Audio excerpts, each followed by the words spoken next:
What is up, everybody? This is Silverspook, and this is the Silverspook video about the Hunger Games.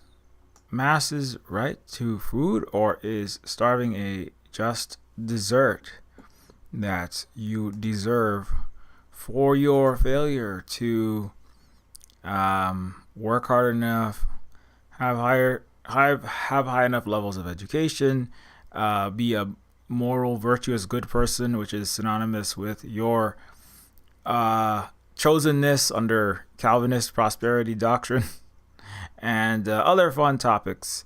Um, so just today, of course, if you don't know this, the United States has, as of the starting, as of the filming of this, canceled 42 million low-income Americans, including 60 million children's electronic benefits, basically, or supplemental nutrition program.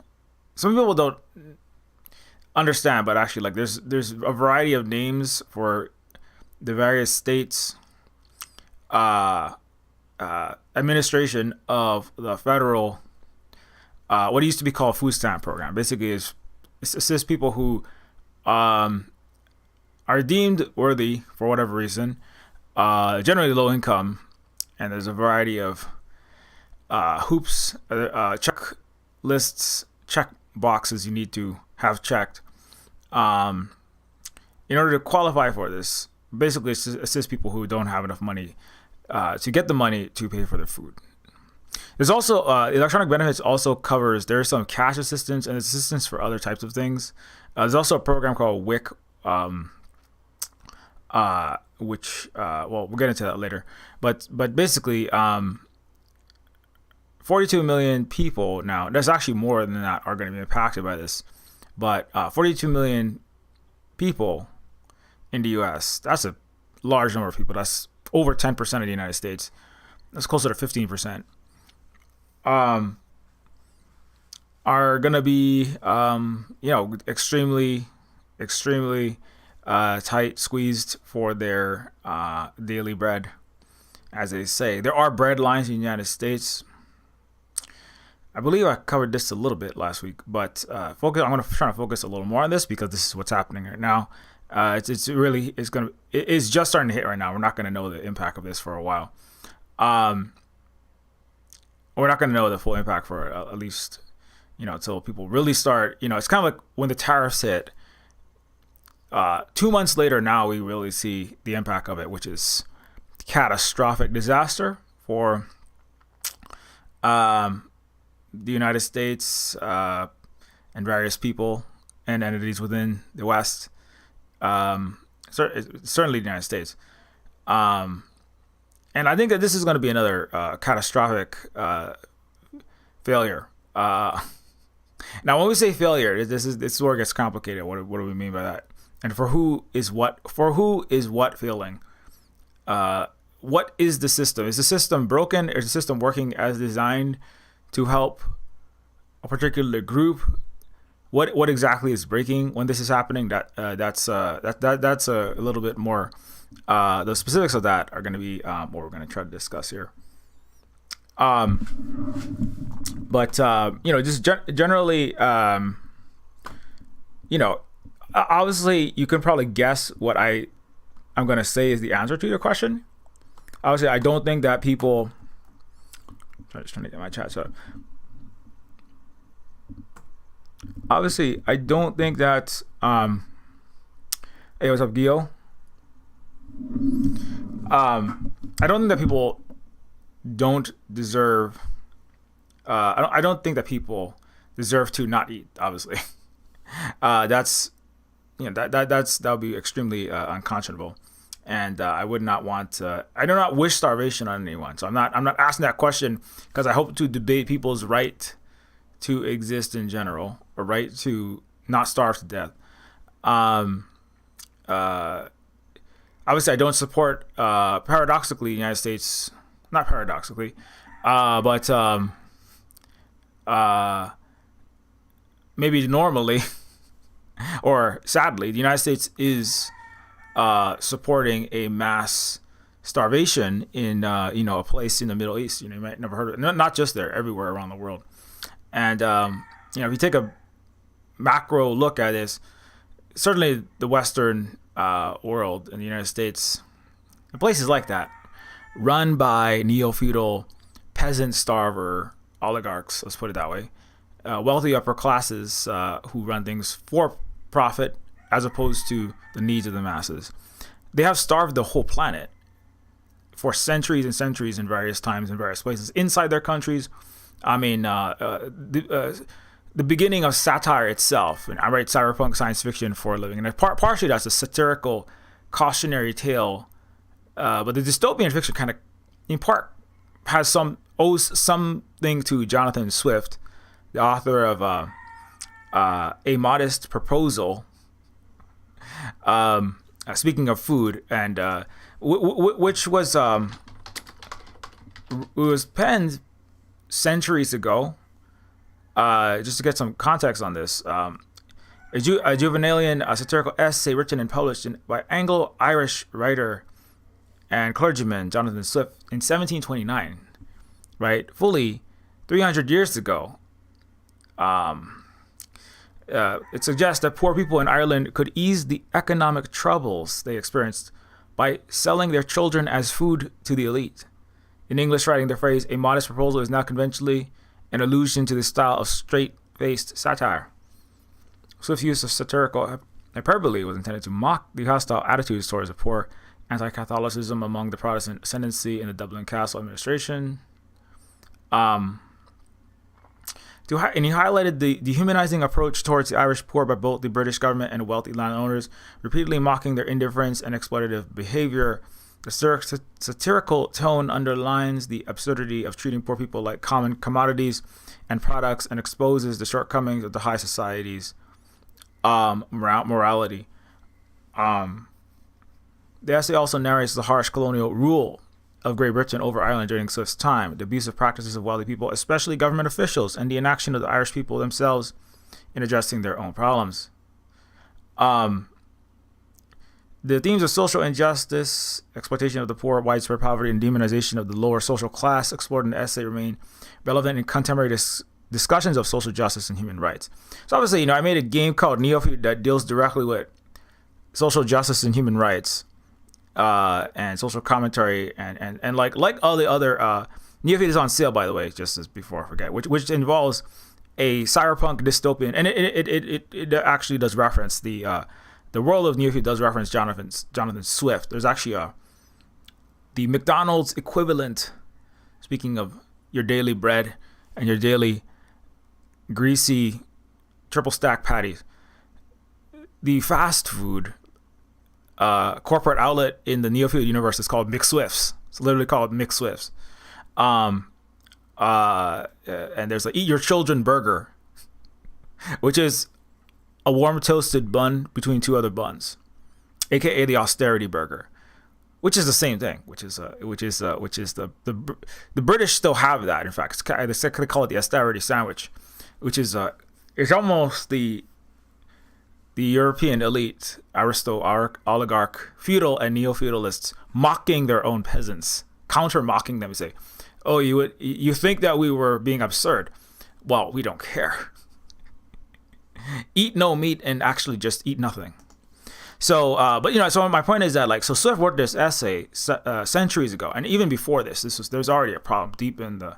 You can look at other Silver Spook streams about this history of mass systemic violence in places like Europe, Britain, United States, et al., the collective West.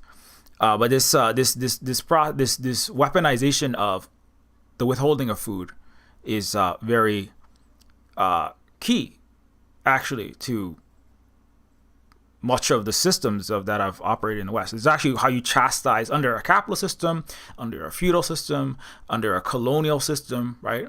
Starving India, starving Ireland. Ireland was a model for later starvations in Africa, India, etc.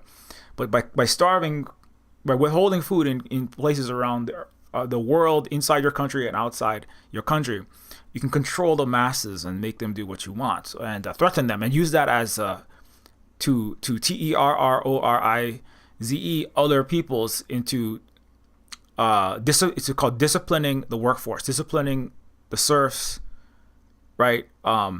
Chastising the slaves, subordinating the colonial laborers, right? And today, of course, it's about disciplining the fast food workers, the essential workers, the care workers, teachers, truck drivers, which we should point out, the majority of people that actually, or large numbers of people that are on food stamps or get nutritional support, they are actually essential workers. All right, the same people that during, I should say, COVID is ongoing, it's not over. So take precautions because, healthcare is also overpriced like the food. But the people that are actually the essential workers are the ones that are some of the key recipients of SNAP. The ones that had to go to work, right, in 2020, 2021, when other people could telework, finance, insurance, real estate, marketing, symbols manipulators that signify mostly nothing, high frequency trading algorithm programmers for Goldman Sachs that make economies scream, and make mass numbers of Africans run out of rice and grain, right, to starve them. Which is that it's actually a net. Much of the Western economy is premised upon causing mass starvation, including in the very well-known place in the Middle East, by controlling who has access to food, using paperwork, using finance, using banks, using corporations, control over economic resource flows, and of course military means as well, to physically the police and security guards that defend the Walmarts, that defend the burn, that stand around and pour bleach onto excess food at food banks, right? That beat up on homeless people, that beat up on people trying to just mass arrest poor black kids in Oakland for, or black parents for trying to feed a starving child by stealing a pint of milk or something because they can't afford and they can't get access to things like SNAP for whatever reason. And so those people that do the not necessary jobs, right? Like I just said, like the people that choose the new color of Walmart's blue for the next year and get paid $100,000 for that. People that write articles for the BBC and New York Times and get paid hundreds of thousands of dollars a year to do very little work per month. People that are in this class of what David Graeber called the BS jobs. Those are not essential jobs. Those actually don't produce. They actually produce often negative benefits to society, right? The people whose job there are millions of people whose job is basically to deny people access to healthcare by coming up with platinum versus gold tier, tiny inconsistencies and loopholes to literally stop people from getting medical care, right? That's the whole privatized healthcare industry, right? The capitalist healthcare industry is premised upon harming people. So those are not all those medical jobs. Those jobs, obviously, nurses, people need that actually caring for people, cleaning them while they're in the bed, taking care of them when they're in an emergency, and they need an IV. Like that's necessary. But much of the medical industry has nothing to do with caring for people. It's about denying people care, right? Much of the policing in the United States obviously is about beating up on striking workers to stop people from getting their needs met. It's about supporting landlords to, again, extract more rent from people by evicting them from their houses based on giving the threat of mass violence by the police for a wealthy, rich class, right, who perform non-essential jobs like owning stocks and, I don't know, just sitting on piles of housing that other people manage for them so they can collect more rent. That's not a job. That's not an essential service to the world. That's a parasitic net negative, right? It's a negative sum hunger game and houselessness game that you're working on. So anyway, so there's a lot of discussion, right? That where the people that actually, as I said, right, perform the people that do the manual labor, the harvesting the food itself, right? The people that harvest the food, that cook, that clean, that drive the trucks, that deliver the food to people's houses through the Walmart delivery service, Uber Eats, right? The gig drivers, right? The people that deliver UPS packages and all these other things. The people that work in the what remains of the industrial plants, people that drive the trucks. Those people, a lot of those people are the essential workers, right? Those people, and they're disproportionately not Caucasian. Let's put it that way, and they're disproportionately, but they're not necessarily non-citizens, but they're not the people that are most established and most privileged in the society. They tend to have, and so those people that are making those lower wages, doing these essential jobs, like just as an example, when you apply for Walmart,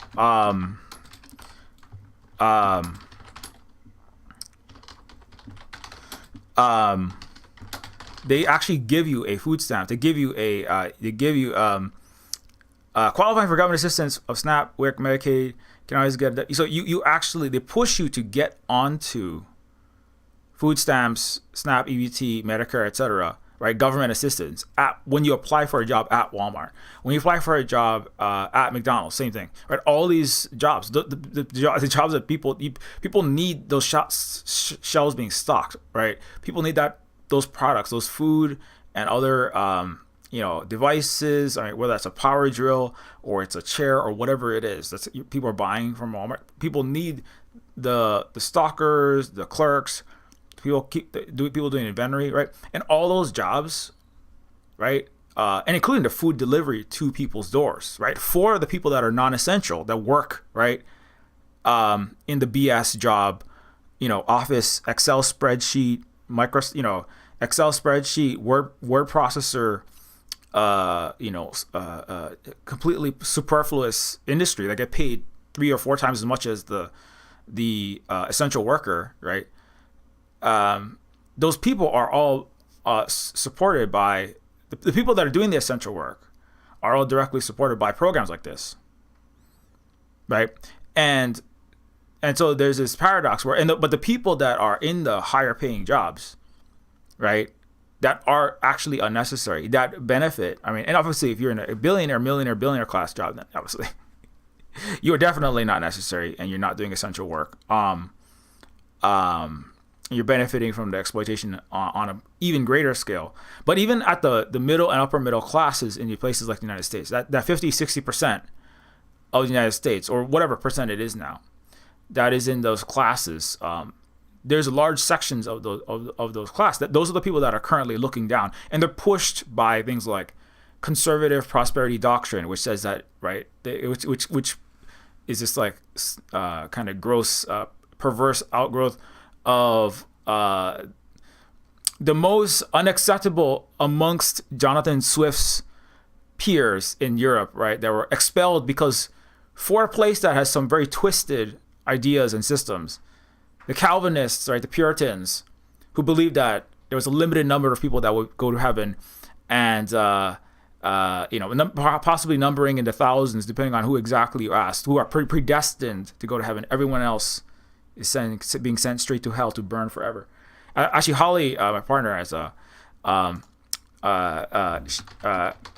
one of the people in her conservative Canadian prosperity doctrine following community would actually, like, the grandfather would cry every night because he was terrified he was going straight to hell, right?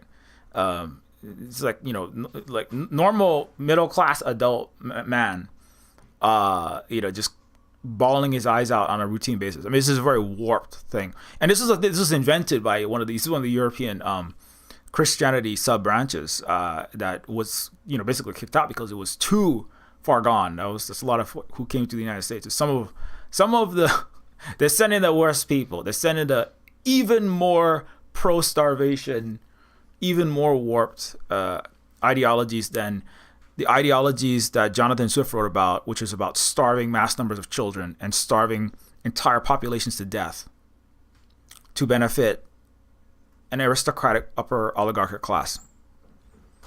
And of course, starve the whole planet, right? Africa, Asia, Latin America, until they give all the resources that they have, or with the threat of starvation and the threat of also whippings and outright extermination until you give all your resources. That's colonialism, right? So this and Irish obviously were some of the earliest to experience this under the British, and so the pressure. So if we're talking about, I've seen several people talking about this, including Black Liberation Media. When it comes to Snap, there's actually a lot of Hawaiians. I am a native Hawaiian myself. It's one of our Kanaka Maoli Hawaiian flag.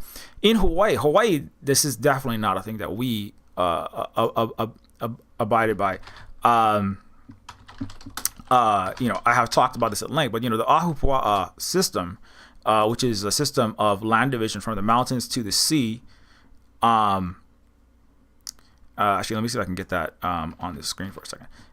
In contrast to the European capitalist, feudalist, colonialist, horrible system that involves systemic mass denial of food, withholding of food, starvation, forcing people to jump through and prove their worthiness to have food, despite actually being the ones that make all the food. And in Hawaii, it was a really different system. So I can find that. Yeah, here. So, pre-colonization, we worked 3 to 4 hours per day, and all resources, food, medicine, housing, were distributed according to need through the Ahupua'a system. Zero hoarding, aka capitalism, was allowed by the ali'i or leaders, and mass worker exodus as a retaliation prevented it. And so some that might be some obliquely or somewhat similar to what might be called a general strike. It's a little bit different. It was a systematic, organized method of withholding of labor and punishment of the would-be exploitative aspiring ruling class, aspiring capitalist oligarchic class, which it was a way of stopping the development of a Jonathan Swift era European tyrannical, right, exploitative aristocracy, right? It's actually to keep the stewards in check in Hawaii, to stop them from becoming, right, people who would starve, would gain such power and control over the society that they could force the productive masses, right? Because who farms the land? It is the masses, right? Who produce the food? Without the food, right, the elite have nothing. Right, they can't feed their soldiers. They can't feed themselves. Right, they don't have all the needs of their sons. They don't work. They don't produce the food themselves. Right, and so much of Western history is about mass social control, mass mind manipulation. I have a whole control thinning video to watch about that. All various systems that are used to manipulate and weaponize the consciousnesses of the masses and warp them against themselves. And that is what the West has absolutely perfected over thousands of years. The ways to manipulate and contort a system that is actually very simple to fix. Not very simple. It theoretically, in thermodynamics, right, in the real world, the human species, vast majority of people are cooperating, working together, and the vast majority of people are doing they have all the power.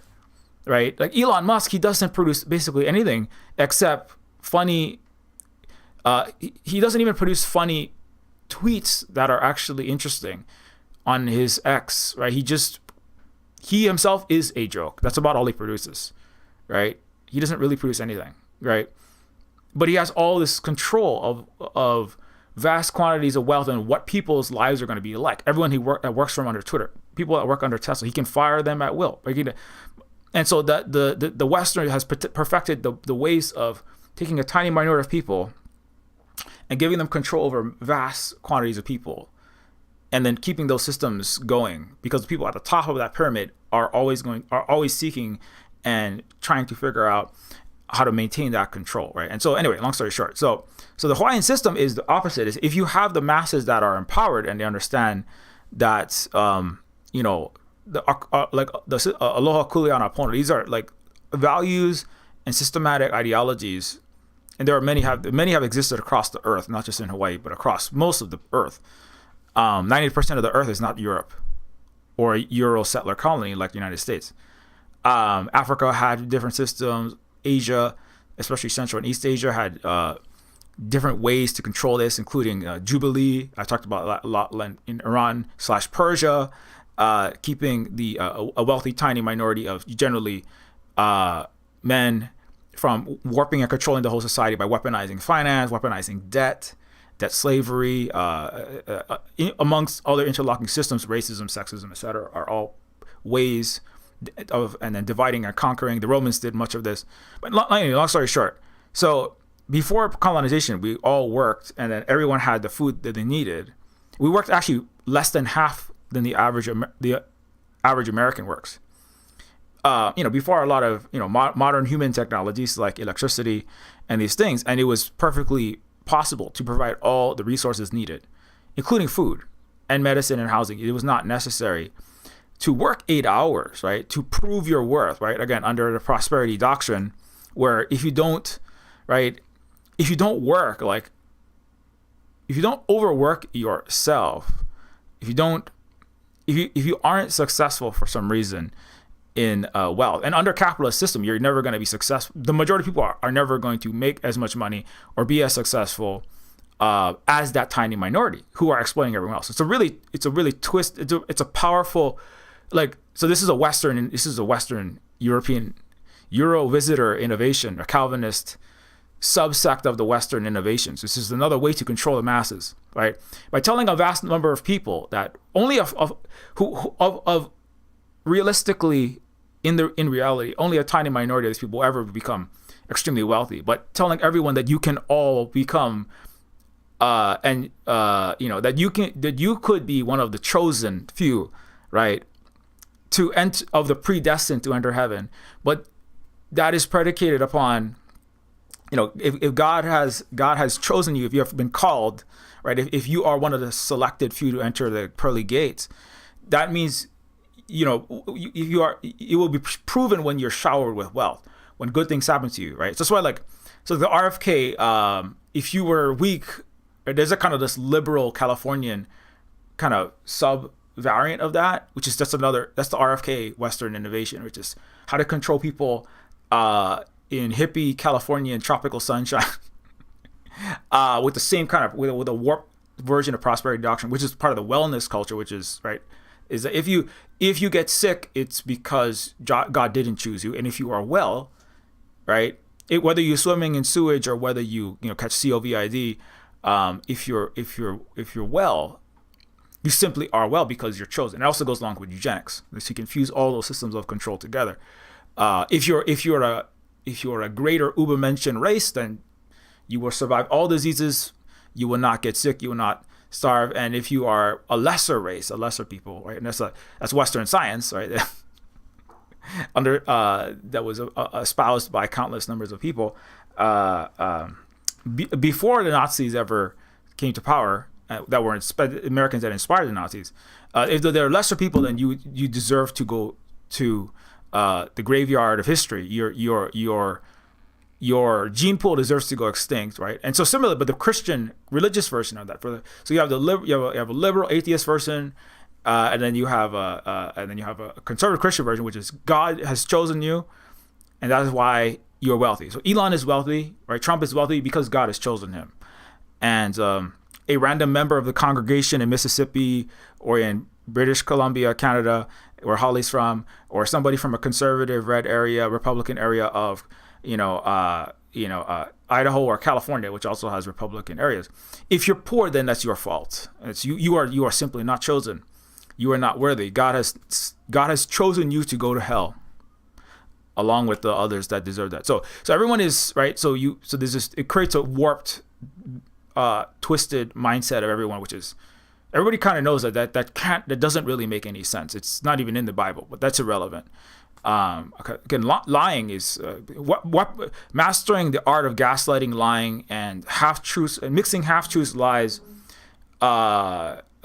deceit, threats, and weaponized incompetence, weaponized, right? Plausible deniability, all these ideas, right? Those are all the great innovations of the West to control their masses. And they have many of these. They're very sophisticated. That's why I take a long time to make Neofeud, because I had to address all of them. And anyways, come back to Hawaii. But all that. So what I was trying to get at is that the food, medicine, housing, if it could be done in Hawaii, it could be done in the United States today. If it could be done in Hawaii, it could be done anywhere on the earth today. It could be done in the Middle East, right? People don't need to be starving there. People everywhere in Africa, right? That people have been starving for a long time. And the National Geographic of the United States would have all of these pictures. They would be all in American newspapers and magazines all across the West in the European, publications of starving Africans, right? On the Time magazine, on National Geographic. Those are all created by the United States and the collective West, all of its allies, the capitalist colonial world. They create that starvation to keep Africa underdeveloped, to keep exploiting it. None of that has to happen. None of that had to happen. And Americans definitely don't need to be starving either. They don't need to be playing Hunger Games. But anyways, and but coming back to this, one more point I wanted to hone in on is that the zero hoarding was allowed, but the zero hoarding, or the control by the masses of the any group is going to have some people that are going to have to coordinate, whether that's food distribution. People are going to have to coordinate, make decisions for larger groups of people, right? There's one of our friends, Luna Oi, who's going to be on a stream later on today, of all the Neofeud 2 voice actors. Luna just put out a video. Luna's our Vietnamese comrade who put out a video about the new decentralization of major changes to Vietnam's government and the bureaucracy in Vietnam. Don't forget to sub to Luna Oi. Luna is also, I've worked with Luna on several actions, including Asia Pacific panels, and all of our historical systems, talking about various topics, including anti-imperialism and decolonization and problems of capitalism in a global context. But Luna's video actually deals with there are problems with even the socialism in Vietnam, which is the opposite of a capitalist structure under a communist party, but it is not a perfect system, and they are able to criticize their governments, their coordinators. Their central coordinators, quality of coordination. And one of the problems actually was Luna had a problem with getting EJ, he's an American, also one of the Neofeud voice actors that will be joining us later on today, on this channel at 3 o'clock or Hawaii time, 9 Eastern time. And American Johnson, he came to Vietnam, but it was very difficult because EJ and Luna had to travel like many miles far from home, and had to do a lot of back and forth to have a Vietnamese citizen marry this foreign American citizen. And so I bring that up because because people say, well, you can't criticize the Communist Party or you'll be executed because it's so totalitarian, authoritarian, there's no freedom. No, Luna and many people constantly criticize this various aspects of the government all the time. Even actually more loudly and more vocally and more effectively, because they actually get changes. That's part of what the government is changing in Vietnam, because it's something that people ask for. But they also coordinate things like, for example, controlling the Vietnamese government is part of their job as the socialism of Vietnamese characteristics. Their job is to again make sure that the food is distributed appropriately and all people are fed. Part of what they do is they have price controls on things like rice, staples, rice and certain meat and vegetables. It's either free or kept at a very low cost by the Central Communist Party and the Vietnamese government. And so I'm bringing it up because that's just one way of there's one way of ensuring that all of the needs of the people, right, are distributed to all people, and that's in the modern times. They have other systems historically too. And that they grow out of historical methods of governance, right? And so I'm saying that any society, any mass organization of sapient entities, I know there's a lack of sapiens, there's a lack of brain cells in Washington D.C. and Wall Street, but we'll put that aside. One day they will be elevated to sentience by communism, but we'll have to wait for the Russian and Chinese invasion of America. No, I'm just kidding. I'm just joking. Anyways, so the zero hoarding and capitalism, you have to stop. You have to have some kind of human organization at some kind of scale, right? How exactly it's created and how it's whether that's a community level, because Luna was talking about how like it's like 5,000 to 8,000 groups at the local level have local community. They're communes, or I think they call it. There's another word for them in cities. And at that level, right, the commune local government in 2025 Vietnam is tasked, right, with ensuring that this food, it's actually similar to this, is tasked with ensuring that people's marriages are going appropriately. You're not, people not like, people that are married have their appropriate, rights, right to visit, and the support for children, having children, and all these kinds of things, like just make local laws enforced. If somebody crashes into somebody, or somebody, it's like, crimes of passion, or somebody is like, not, a store is not particularly following health or environmental regulations properly. Like I know for sure that's one thing that they enforce, because somebody tried to. I mean, there's people are people, no matter. I mean, whether you live under Jonathan Swift, Euro, Aristo, feudal hellscape. So if you live in a Euro feudal punk hellscape, right? It's like a cyberpunk hellscape minus the neon. Instead of corporate executives, you have neo-feudal lords, you have feudal lords, and instead of impoverished, high-tech lowlifes, you have low-tech lowlifes. They're called serfs or they're called the European unwashed hoi polloi. So, but whether you live in that system, or you live in Hawaii, or you live in modern Vietnam, right? You need ways to coordinate people's activities, right? Some people work in certain areas. Some people farm. Some people build houses. Some people, they're from different regions. They have different histories. They have different cultures, right? Vietnam has 60 plus. There's a very large number of provinces for the size of the country. Like United States and China both have like a smaller number. They have less number of provinces, more people per province in Vietnam, and there's reasons for that. And that's part of why it's been a little bit chaotic and a little bit not that efficient when it comes to how they do the bureaucracy, right, from the Vietnamese perspective. Right? Obviously, they love the socialism. They love the progress that's been made, going from an extremely poor, bombed out, infrastructureless because of the United States-Vietnam War and historical imperialism against Vietnam from U.S., France, etc. But so they're happy with the progress, but they're all these things that people would like from their central government that they ask for in various ways and petition for, and then they get it. I mean, the difference between that in the United States, right, is people want food. Obviously, people want to not starve. People want affordable healthcare, right? People want universal healthcare. People want to not be fighting wars across the entire planet, spending billions and trillions of dollars to do that, right? People want affordable housing, right? U.S. government, the Western governments don't care, right? Much like the Swiftian British government don't care what the plight of the masses is. I mean, neither do Western governments under this so-called democracy. Watch the No Kings rally for my commentary about how there has never been anything but kings.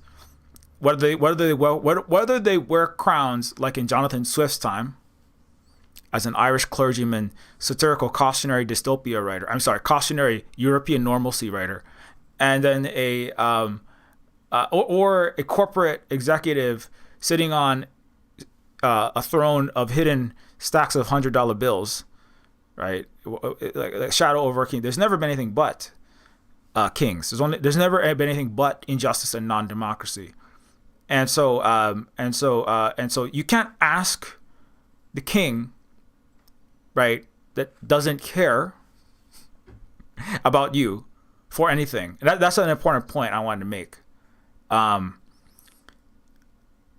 You can't vote.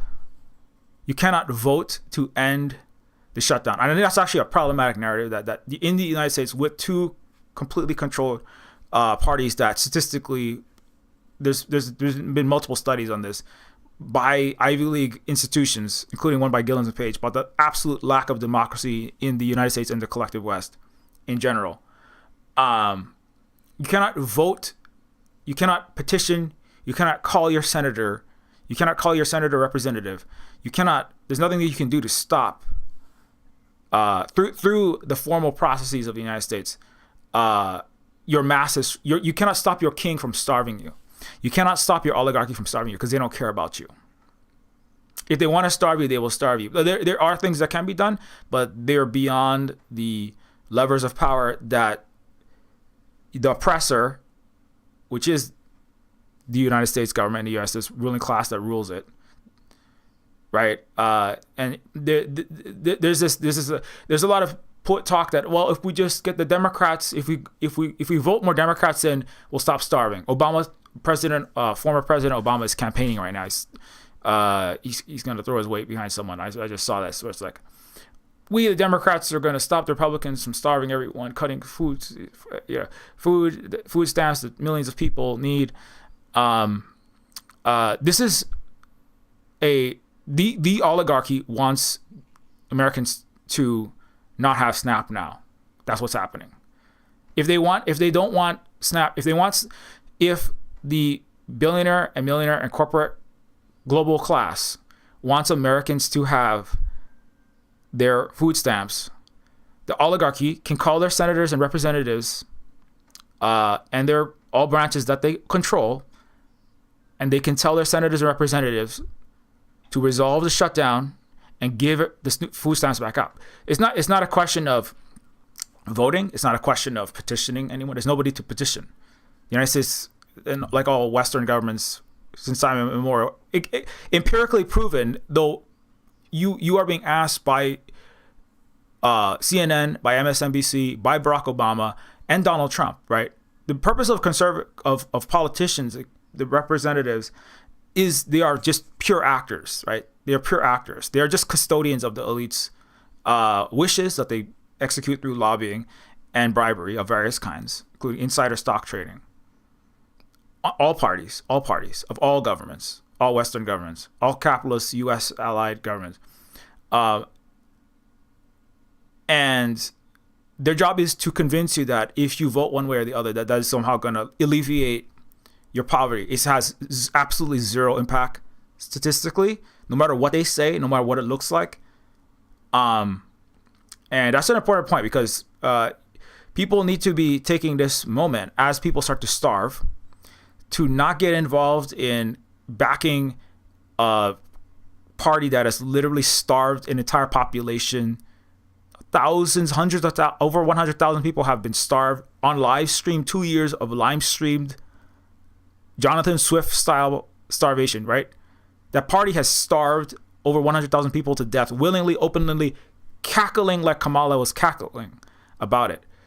They do not care, right? And any idea that they are somehow going to start caring at any time in the near future, that needs to be as much as possible. It's very difficult to wipe it from people's minds because any second you turn on a social media feed, you turn on you turn on a television, they're going to tell you that either this party or that party or this person or that person is going to solve the problem. And the conservative line is,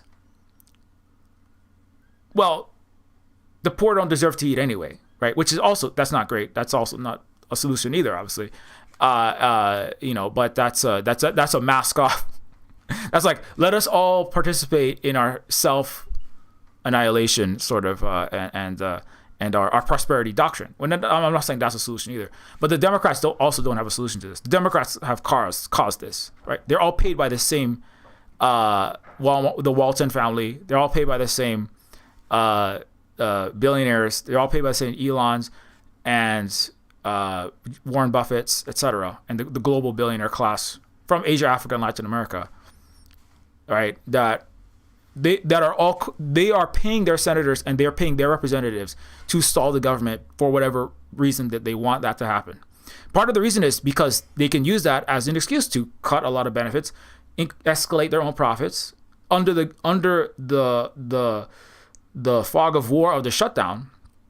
It provides a big distraction because now Democrats and Republicans have something to fight about and get distracted from the collapse of the Western imperial entire structure, collapse of the entire society, the fact that all the parties are owned. Right? Every time Democrats and Republicans talk and then people listen, when Democrats scream at Republicans or Republicans scream at Democrat politicians, right? That convinces people that there's a democracy there. You know what I mean? If there's nothing if there isn't a shutdown, one has to be invented, right? It's kind of like it's the Roman circus, right? If there's no gladiator fighting today, where there's 100 people on one side, stabbing with gladiuses, 100 people on the other side, the masses of Rome might start to look around and say, "Oh my God, what is happening? Why are there so many? Why are we in such terrible conditions?" The masses of the Roman civilization, right? So the Democrats, Republicans, the more they talk and the more you listen to it, the worse the situation is going to get, because the more distracted, and that's time you're not organizing your community. That's time you're not trying to build any kind of dual power structures. You're not trying to actually educate, build class consciousness, build non-capitalist, non-imperialist means of growing food, feeding, housing, clothing, providing medical care, whatever you can do. That's time that you're not spending figuring out how you're going to deal with the oligarchy that runs the entire collective West. Right? That it doesn't, like, if they choose to feed you, they will choose to feed you. It's irrelevant what you cannot pressure them to feed you. You know what I'm saying? You cannot pressure. I mean, there is something that you can do, but it's not. It has nothing to do with calling them. It has nothing to do with standing in the. It's not even to do with standing in the street. They're happy to have you stand in the street. If you actually jeopardize all their profits, because I don't know, a revolution might happen, or I don't know how far or close that is, but you know what I'm saying. If the last government shutdown happened because LaGuardia Airport and several airports all shut down because of mass sick-ins. I mean, and then the rich start get worried. If the threat of mass, I mean, obviously the U.S. is not quite organized enough to have a formal general strike, but if the masses start moving towards actually seizing their power, which is not through voting, but it is through mass collective withholding of labor and or more extreme actions than that, then the oligarchy may be. This is literally how the government shutdown happened. Right, I think it was 35 days. So we're not quite at 35 days yet. We're about just about 30 days, right? I forget exactly, but the previous one, it was a Trump administration. It was during a previous Trump administration. Trump won. I remember there were the flight traffic controllers, national parks people, same kind of situation. It's basically a very similar situation, minus the SNAP benefits being cut off. That didn't happen.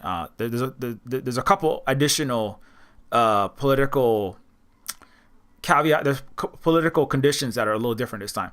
But the people not being paid for a month. It was over a month. There's multiple paychecks were missed, and then all of a sudden there were all these sick-ins where people. It wasn't a general strike, but what happened was, some ideas are floated. I even saw them kind of being floated in various parts of the infosphere or the cyberspace, the various social media and circles started talking about, what if we all just called in sick? Because many American government workers were worried they're going to lose their ability to retire. They might lose their benefits. They can't just quit because they have so much tied in. And that's another way of mass mind control, is by forcing people into positions where they're unable to leave their job because their entire retirement, their entire life savings is wrapped up with their feudal oligarchic tyrant, whether that's the U.S. government, a private corporation, a nonprofit, whatever it is. Like that's how Canada, right? They talk about Indigenous people and caring about the environment, but the entire country of Canada, most of their investment, retirement funds are wrapped up in oil company stocks, right? And so that doesn't need to exist. That is one of, again, those hundreds and thousands of methods of actual Western innovation. That is methods to control people. We're wrapping everyone's livelihood and life expectancy and ability to feed themselves in their old age and tying that to whatever you want. Put it into the military.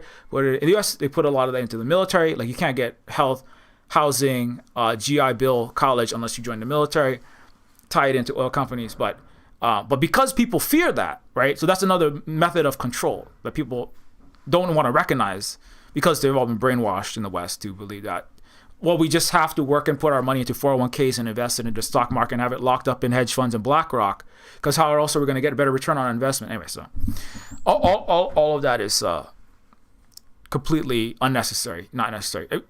In places like Vietnam and China, they don't need to do that. Actually, they don't have any retirement plans. There's no 401k, right? There is no federal retirement benefits that you will get from your federal government. Actually, the New Deal and the Mussolini deal, right, is part of locking you into a fascist, imperialist, broken government, authoritarian system, right? If you rely on an external entity to pay you, if the external entity, like the U.S. government or a corporation or whoever controls your 401k, your mutual fund, right, your Mussolini, he actually invented the European pension. You can't get that pension if you go too far astray of whatever the government wants or whatever whoever is paying out that retirement plan wants. It's part of how France works as well. So you cannot move astray of if you have an imperialist, colonialist, horrible government, you can't step out of that line. Otherwise, you lose everything you've worked for your whole life, right? That's a system of mass control, right? And obviously, like, I'm not saying that people shouldn't be able to. I'm not saying people shouldn't have pensions, right? But just as an example, in China, people save wealth historically for millennia, as I talked about last two streams, as well as in Persia/Iran. People save their wealth in the form of gold, and their personal wealth, just kept it in their family. And they have savings. It's been millennia of people, a civilization-wide culture of saving at not huge scales, but just enough so you can have during a rainy day, or if you get old, and people just take care of each other. Right? You don't need a retirement fund. Just as another example, you don't need a retirement fund in Hawaii. You don't need a pension fund in Hawaii that you could lose during a shutdown, because Hawaii didn't have government shutdowns based upon two oligarchic parties fighting over whether the money should go to SNAP to subsidize corporate food corporation profits and giant mega farms and Walmart, or should we subsidize? That's basically the Democrat Republican parties. Should we subsidize giant agro food business by giving it to people free money to buy extra beef and corn products, which the price should just be coming down. It should be brought down by a centralized communist party, socialist government, or just a normal human government, a normal human steward system.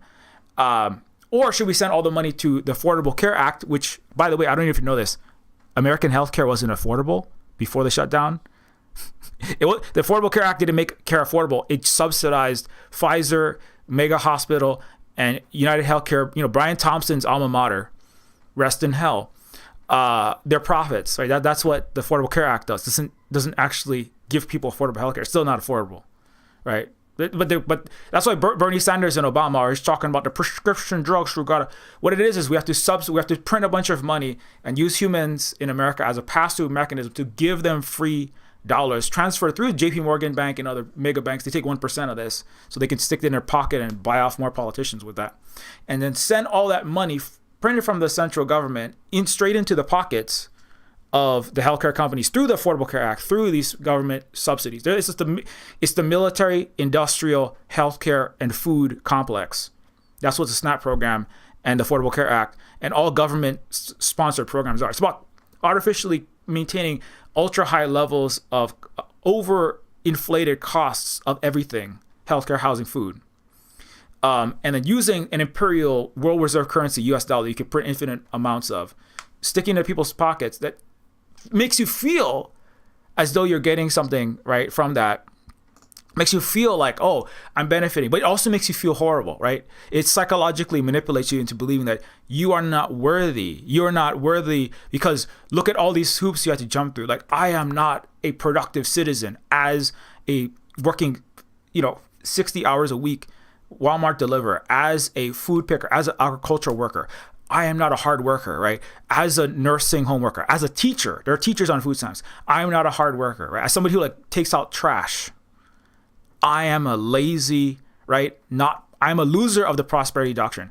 I am not worthy in God's eyes to get my daily bread given by the king. Oh, I'm sorry, the CEO/oligarchic class.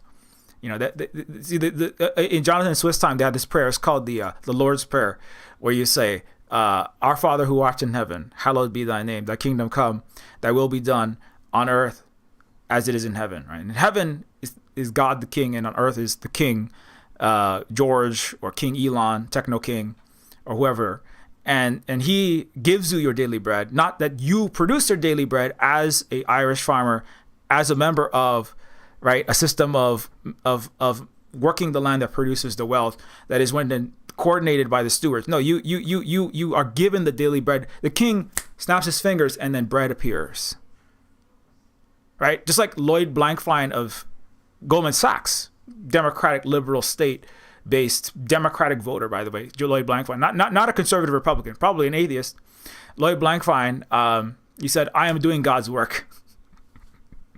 As a job creator, we put bread on Americans' tables. He literally said that. He's CEO of Goldman Sachs during the 08-09 financial crisis run up, and he openly, it's a global vampire squid of Cthulhu tentacles stealing the sovereign wealth of Italy, Portugal, Spain, Greece, and they call it's called the vampire squid bank of the world.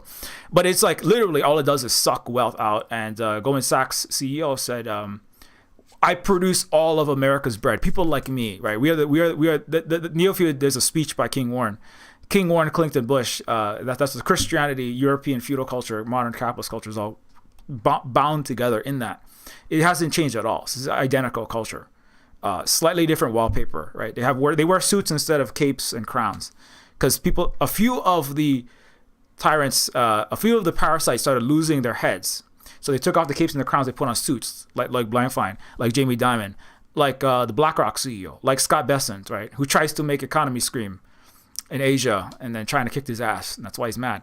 And then he's got his ass kicked again. But anyway, so the way that but by telling you that your bread is given to you by the king, by the corporations, by the rich, by those deserving, right? Those that are chosen, right? God's people, right? God's Calvinist prosperity doctrine selected, hand-selected people.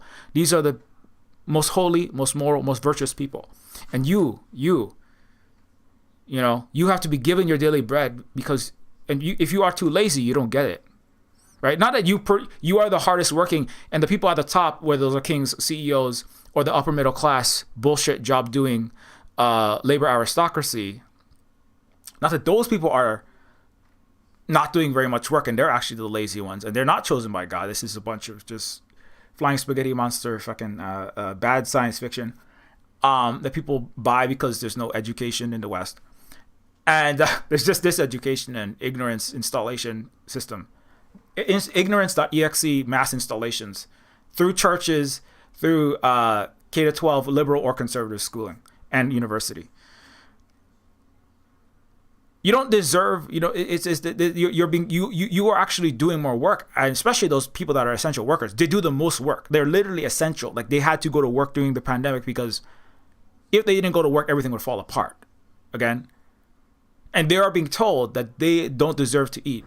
Without those people, like without those agricultural workers in the fields, a lot of them are, being thrown away by ICE or being beaten up and attacked and assaulted, right? Those are being blamed by Elon on the Joe Rogan podcast as we speak, right? It's the immigrants and Democrats wanting to fund the immigrants that's causing all the problems. Without the immigrants, there is no there's no H-1B visas to program all of his software companies that he didn't program as a useless eater, Elon Musk, as a useless oxygen thief, the billionaire class.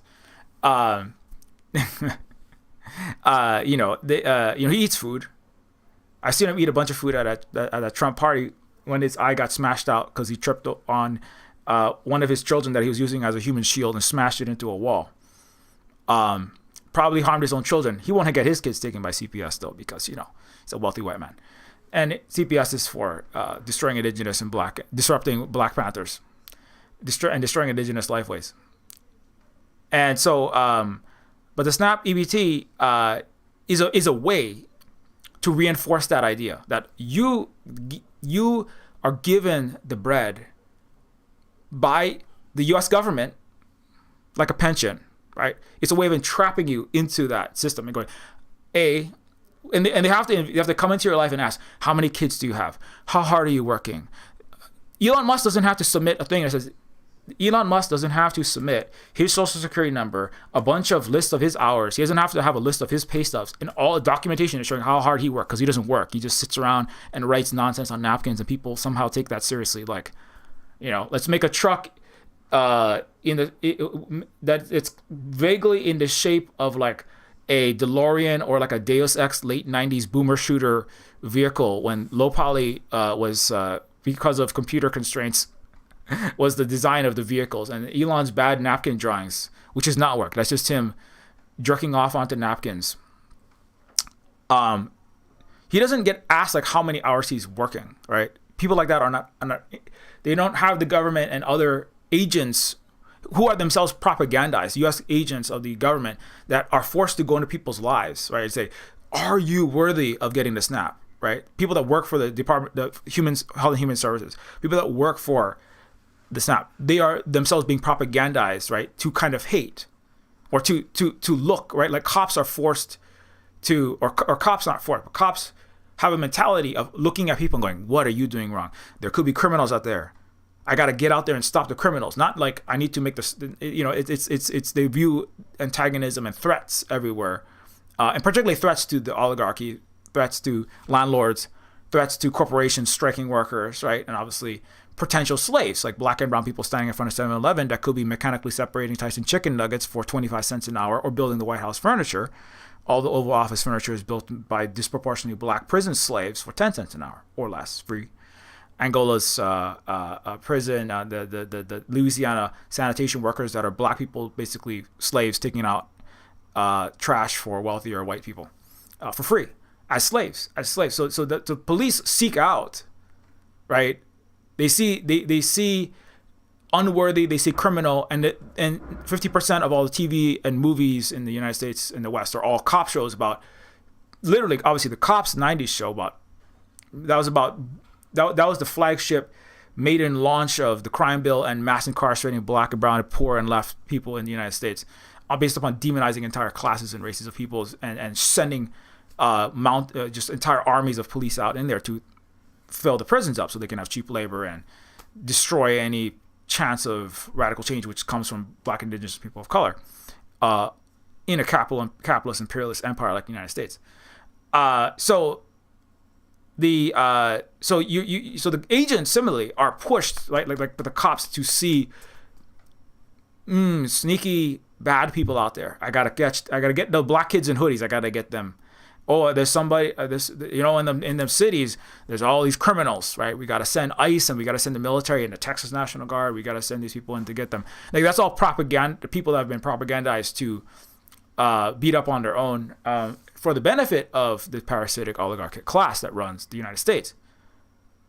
And so people that are pushed to look into people's lives and say, is this a welfare queen? This is a black mom with 9 kids. Oh my God, she's taking all that money. She's spending it on Oreos. She's spending it on her like 6-inch fancy nails. What she's taking her food stamps. She's spending it. Right? All these stories. I remember this from the 80s. This is Reaganomics 101. Is just basically like demonize black and brown and poor people and call them welfare queens, and they use all these dog whistles, and then rile up your middle and upper class, mostly white prosperity doctrine, conservative worshipers, and then people will. I remember like reading comment sections on like 1990s Hawaiian newspaper articles, and it'd be like, government bill, government legislation passes, and X millions of dollars allotted to Hawaii's food stamp program. And I remember people being like, all these Hawaiian welfare queens and local lazy bums, these big kahunas are getting too fat. Get off of that.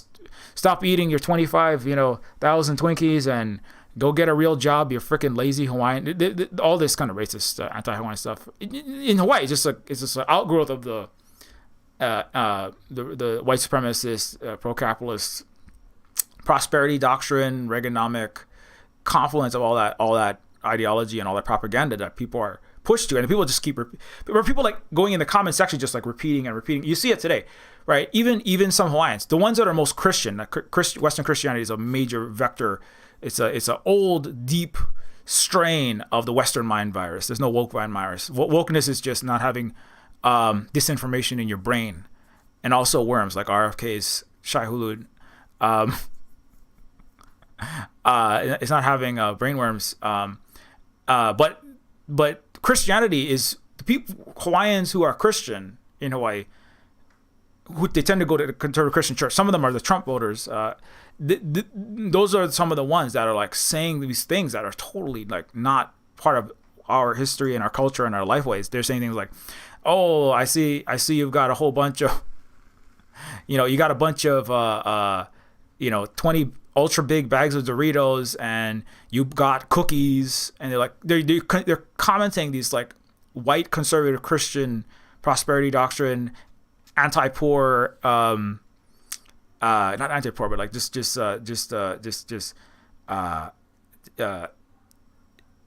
like hating on people for like trying to meet their basic needs because they happen to be making a lower income because there's a system set up so that the people that do the hardest and most important work are paid the least because of capitalism, right? Anyway, so but those people that go to church are the people in Hawaii I'm noticing that are Hawaiians that are commenting are brainwashed by their churches. So that's why the idea that I think Western Christianity it has to be like also in Tanzania there's people getting free from a capitalist colonial system in Africa. Burkina Faso, Mali, Niger, AES. There's a wave of this happening at the same time. This is the reason why things are happening the way they're happening in the U.S. is because the global capitalist elite are not able to extract their ultra super profits, the vast majority of the wealth, which comes from exploiting the 90% of Africa, Asia, and the Latin America, the global majority. And because they're losing that, they're pulling more and more. The part of this, I think, is the oligarchy that controls Democrat and Republican parties in all the U.S. government are looking into ways to make up for some of their losses in losing Africa, right, and losing Central South America. I mean, they're trying to fight a war in Venezuela. I don't know if America wants to get nuclear Russian Poseidon tidal wave destroyed. It's like that's a whole. And I won't get into that right now, but I don't think that's what's really going to happen. But the Monroe Doctrine, the gringo, as they call it, the Norte Americano imperialista control of the Central South America is being questioned right now. And that's another reason, right? Because America can't win any wars. The United States and the West can't. They lost the Middle East. They can't beat Iran. They can't beat Yemen. They can do horrible things to little children and starve people, but they can't win any serious way. They can't win in European theater. They can't win in the Asia Pacific. Trump just lost his trade war, and he's running away with his tail between his legs, and he's calling it a win. But I mean, ultimately, it's the U.S. can't win in the Asia Pacific. Can't beat China. You can't beat the BRICS. You can't beat SCO. They can try to do little. They're going to keep trying to do all kind of things, but they can't extract the super profits they used to be expected to. So part of this, I think, is if we can't extract from those countries, we got to extract from our people. How deep can we cut into our own serfs, our neo-feudal serfs, our peasants, our working class? How deep can we cut into them and pull profits out before we have revolution, before we get the guillotines and the shotguns and pitchforks come out and we have mass systemic change? Or we have, even before that, we have... When are Americans going to actually, when is the airports going to shut down? The rich need to get on their jets to go to the hedge fund convention, and they got to go to Davos, and they got to go fly and meet and talk to, Xi Jinping and pretend like they're the leader of a country, right? But as opposed to just a clown standing next to a head of a great civilization that's going like, why I got to take pictures with this Donald Trump? What this guy? What did you're not going to get any rare earths. I mean, you didn't win anything. I mean, we're not going to stop buying oil from Russia. You're not going to make us do anything. You just, we might buy some of your soybeans, just because we feel bad for you. That's basically the results of the summit. But so the United States can't win anywhere else, but it can beat up on its own people. The United States can't win. It can beat up on Europe. It can beat up on Japan. It can beat up on its vassals under the Western system as the biggest power in the West that bows to power. Those in its orbit that it is cannibalizing, right? They bow and they say, "Oh yes, Daddy, we'll do whatever you say," and that's why Netherlands and the Europeans are exploding because the whole Western global auto industry, but especially Europeans, That's part of why they had to cut this deal. That's not part, even the U.S. The representatives of the United States have actually voted to end They voted to end Trump's ability to do tariffs, which is hilarious. And the Supreme Court of the United States, or judges in the United States, have ruled Trump must use emergency funds to fund SNAP. Okay, so again, U.S. is balkanizing civil war. It's just all that shows is that it's more obvious that the U.S. justice system and judges are irrelevant, and they just the U.S. is not. It's a broken government because the judges are ordering Trump. Trump is not doing the things. He's been technically convicted of felonies by the United States. He's never seen a day in jail. He said he's going to declare war on other. Trump is going to declare war on all the liberal blue states, start civil war, and so anyway, that's another context of this, right? So the lashing on Venezuela in part, which is by blowing up random people in boats, to the point where multiple generals and admirals have resigned because of how these generals and admirals have they've watched America kill millions and millions of people, 38 million in sanctions, starvations, and millions in Iraq and Afghanistan and all over the Middle East and conflicts in Africa.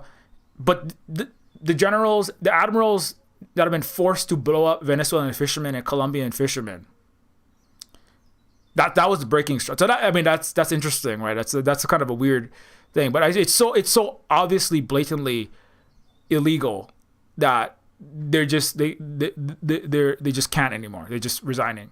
They're giving up all of their cushy millions of dollars of admiral and general American military war criminal benefits.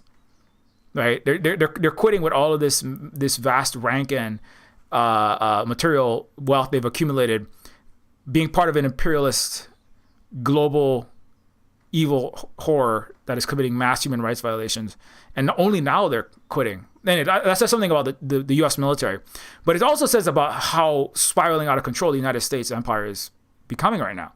And anyway, so long story short, so I think that is also kind of part of why internally this attack on the food SNAP program is happening. Again, when I was coming back to before I went into that bigger geopolitical analysis, the goal is not to. The point of the SNAP EBT program is not that people get food. The point of the Affordable Care Act is not that people get health care. The point of the SNAP EBT program is so that people are used as a pass-through mechanism to subsidize corporate profits to maintain capitalist control of society, by keeping the wealth flowing into the elite so that they can buy politicians, the media, and control the entire society. Right? That's what it's ultimately about. Right? In China, Vietnam, there is. I was coming back. I didn't finish that point. Let me finish that. I didn't get enough sleep. I played Alien vs Predator last night till 2 a.m. Sorry. The Chinese control the price of food, right? So, for example, and same thing in Vietnam, they make sure that the food price doesn't go too high. So it's about 1/7 the price of in China for things like average meat and staples. An egg is like 1 cent. In America, it's many times more. Sometimes it's a lot more than that when there's these egg mega inflations on the threat of avian flu and these kinds of things. And the food prices are kept so low, right? There's actually a show that Holly's watching where it's like, if you have money, then buy your girlfriend on a date. But if you have money, buy your girlfriend like a fancy makeup or a perfume. If you don't have money, buy your girlfriend food, right? There's somebody's giving advice in this. This is a C drama. And it's like, because food is so cheap, right? And the same thing in Vietnam. It's basically, it's a tiny pittance, right? It's actually free. If you construct Huawei phones or Apple phones, so they don't really make a lot of Western stuff anymore because the West is falling apart. They don't make any iPhones right? Xi Jinping actually gifted to the head of South Korea a Xiaomi phone, and then that was interesting, and that was an interesting little event that happened, and they were ribbing back and forth. It was very intense, but they were joking. The South Korean president said, "Oh, how is the security on it?" And she said, "Don't worry, you can look at it yourself and see if you find any backdoors."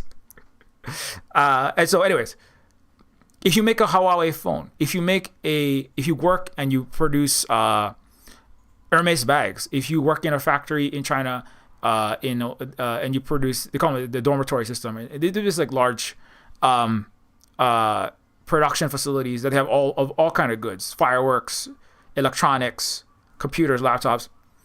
If you work in China, you get free housing and you get free food. Like it's required by law, by the government, under socialism. Those companies have to provide free housing, free food. And the healthcare is basically negligible. It's like $1 or less for an appointment. It's like $15, $10 for ultrasound. Having advanced the scans that cost thousands of dollars in America, it's like $70, $50 or less in China, which is what it should be, right? And because those costs are kept low. Healthcare costs are kept low.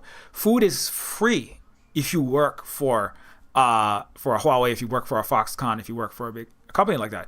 Housing is free. They're mandated to give free housing.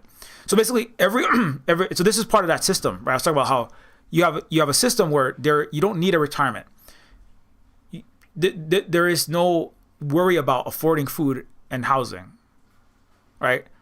However exactly it's done, it's a little different in other countries, different in Vietnam, different in Cuba. It was different in Hawaii back in the days. In 1300 AD, there was Ahupua'a system. In the 1800s, there was still Ahupua'a system, but with universal healthcare. Hawaii had the world's first universal healthcare, Queen's Medical System. 1859, there was zero homelessness in Hawaii. Nobody was going hungry in Hawaii. Hawaii was in the 1800s was producing enough food to feed California or big parts of California. So nobody, even after colonial contact, because when our system was not crushed by U.S. illegal colonial occupation in 1893, the U.S. overthrow, U.S. fraudulent annexation, the military occupation. But before that, we were still doing kind of what the Vietnam, China were doing. And so if you keep their food prices low, this is why they say there's razor thin margins in China, right? Where there is people that are seeking to make money, right, in various industries. Whether that's in housing, whether that's in building housing, especially in places like Shanghai, Shenzhen, Beijing, or wherever, right? If the price gets too high, then the people ask the government, please, this Evergrande scheme is terrible. Our housing is getting too expensive. I'm losing a bunch of my savings because of these big landlords and these big financial companies that also have ties to the West and the United States.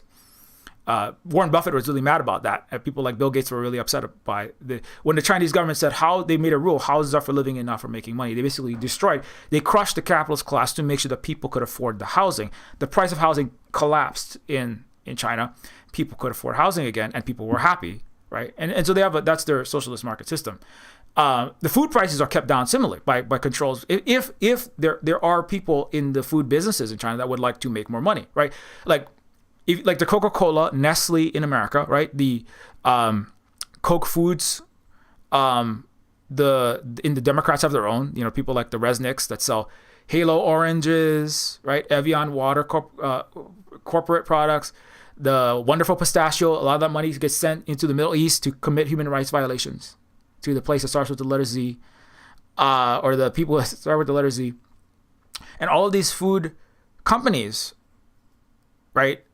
Those are the ones in America that benefit from these extremely high prices of food that's subsidized by the SNAP program. I'm not saying people shouldn't get SNAP. I know this is a complex or weird argument, but people should be able to eat however they eat. In the short term, people should not suddenly lose a SNAP if that's going to throw everything into complete chaos, right? But there are better ways to organize human activity and human society. That's really what we're talking about ultimately, right? It's like, how are we going to organize human society, politics, economics, everything? There's a thing called political economy in the West that they use more often, but that's actually part of the Western mass disinformation and mind control, is that you people believe that economics and politics are somehow separate, or there's like business and government and they're separate. That's another one of these Western mind viruses. That's like the Kraken.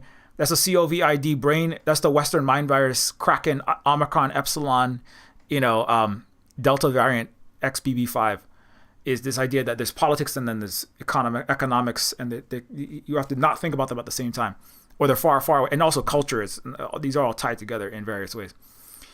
They all impact each other, and many of them are deeply intertwined, undisentangleable.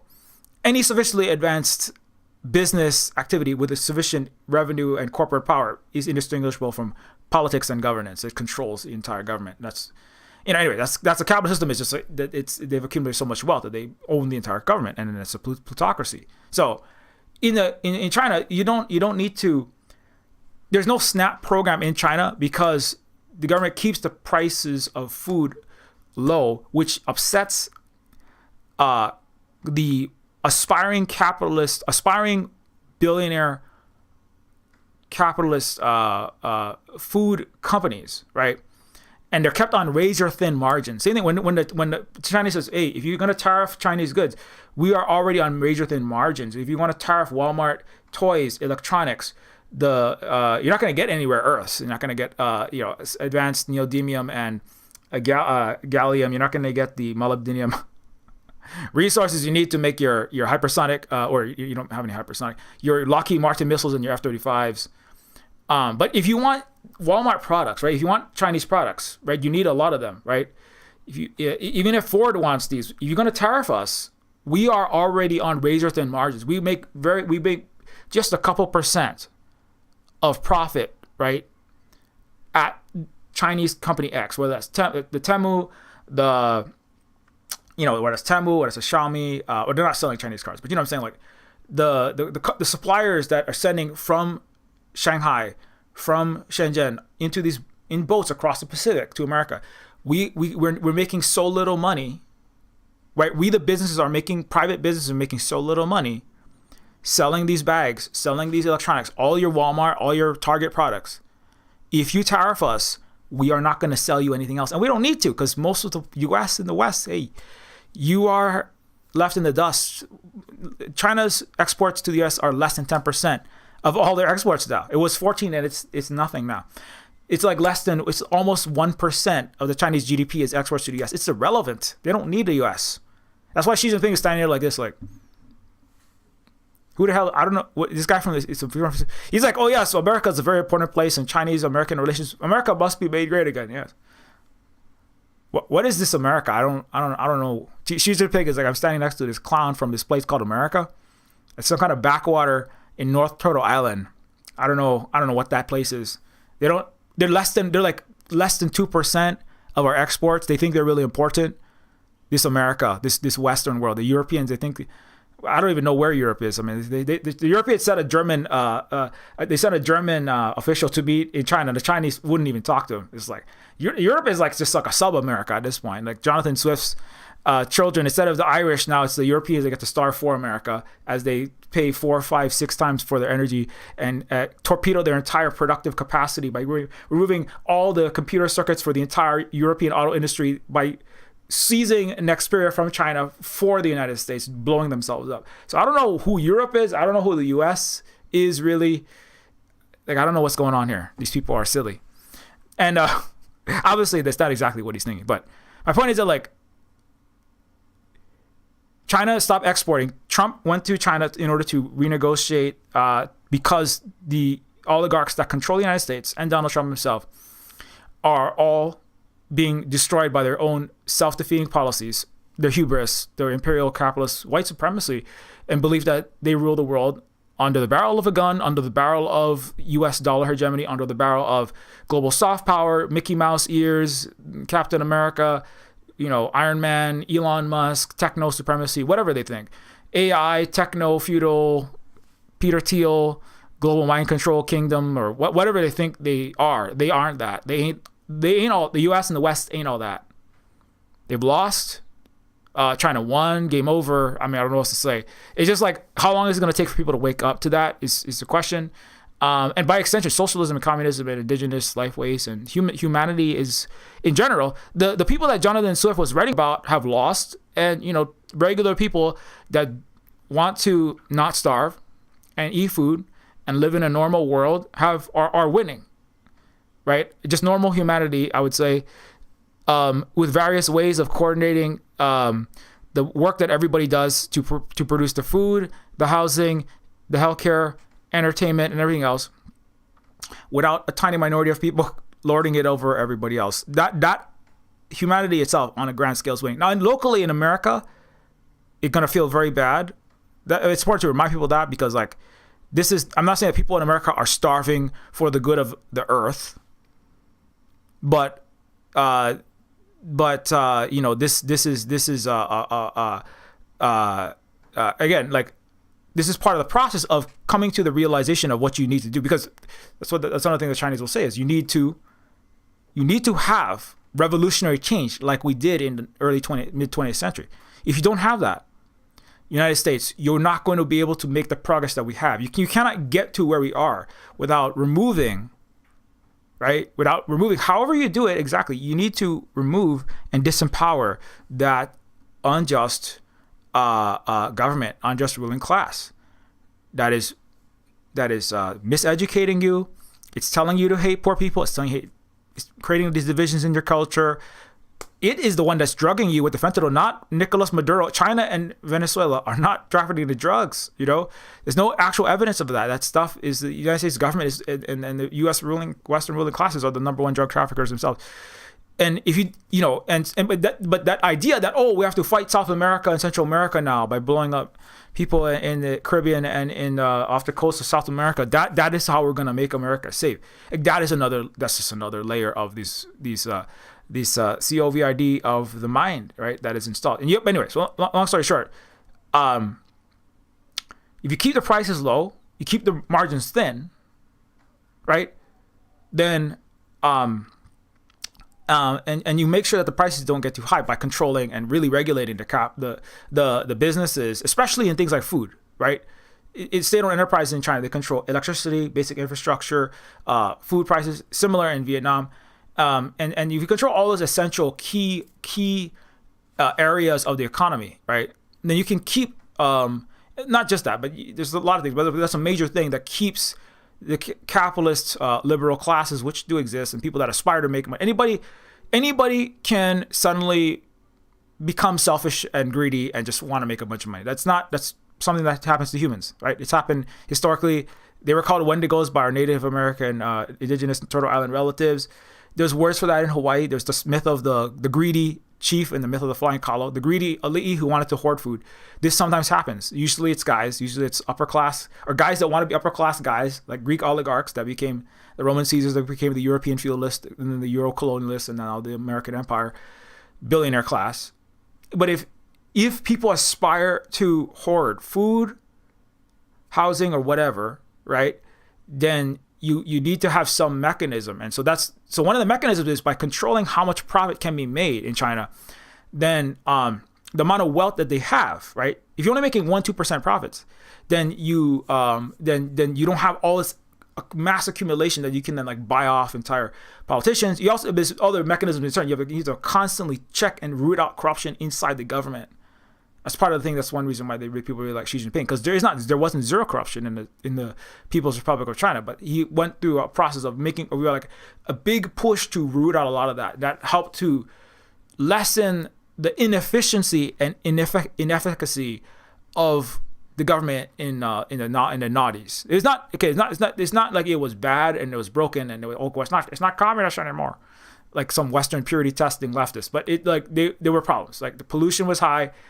What wasn't being redistributed as well as it could have been. The balance between the market socialism and the balance between the market and the control of the government, partially because there was corruption creeping in, was getting out of balance, and so it had to be brought back into balance, right? And that was part of houses are for living and not for making money. The rule that was set out in the 2020s that destroyed the housing bubble.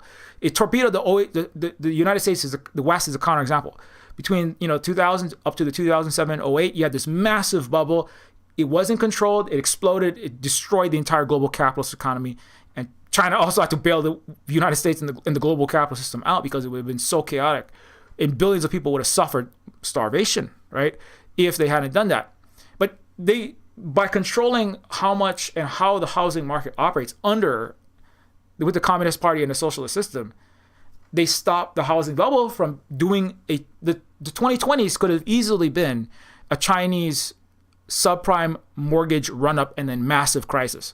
But they stopped that with the people's control based upon an ongoing revolution that began a long time ago, so over almost a century ago. and part of a process of a revolutionary development, right? And so this, so you control the price of housing, you control the food prices, so that the food capitalists cannot extract massive rents. There was attempts by the healthcare and drug companies in China that were they were starting to take too much profit.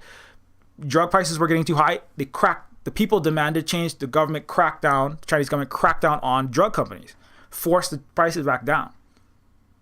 Okay, and rooted out corruption. Like there are communist cadres in every single business that are watched at all times, including in the social media, in big tech, software, AI, whatever you're doing. There is constant. They're like highly proficient regulators. They are all engineers and experts in their system. Not like the United States has like one 90-year-old turtle-shaped Republican senator or something, like checking in. You have like a handful of senators, representatives. They're all on the take of billionaires and corporations that are supposed to be regulating those corporations, right?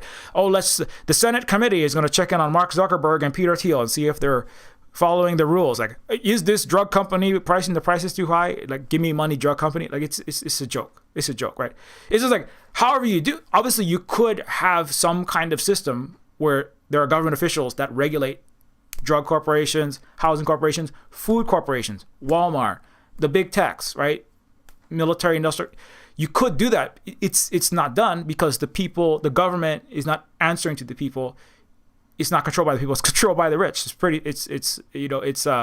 anyway, long story short. So, if you get a government that does answer to people, however you get it, whatever process of revolutionary struggle, protracted various kinds of struggle, all means necessary, whatever you get it, then you can control the prices of housing, prices of medicine, prices of food, and limit how much money people are, how much money the business. I mean, it's basically North Korea. You just simply don't have a housing market. People are assigned housing, right? There's a full communist housing market where you're assigned based upon your needs of your family size, how many children you have, what age they are. So you're placed close enough to a high school, or you're placed, or what kind of job you're in. If you're an electrician, you're placed somewhere near, your office. If you're like a nurse, if you work in computers, you're placed near the city offices that you're going to be working at, in North Korea, I'm talking about. And so then if you have no housing market, then you're not worried about an excess of capital accumulated based upon landlordism, private rent-seeking, real estate pyramid scheme, rent-seeking, flipping houses. You don't have that problem, right? And that's why Californians hate North Korea. Because how am I supposed to flip my Malibu house? How am I going to sell Iron Man's house for $60 trillion if I can't buy houses and then resell them in a ever-escalating central bank printed quantitative easing infinity, subprime housing racket? Anyway, long story. So you control it that way by simply not having a market at all, or having a market system that is actually heavily regulated, right? Anyway, so I know I spent a lot of time on that, but that's important because that is how people don't starve in China. And the government doesn't, the capitalists don't get outsized control over the society by getting excess profits on the auspices, like in the United States, of feeding people. SNAP should not have to exist.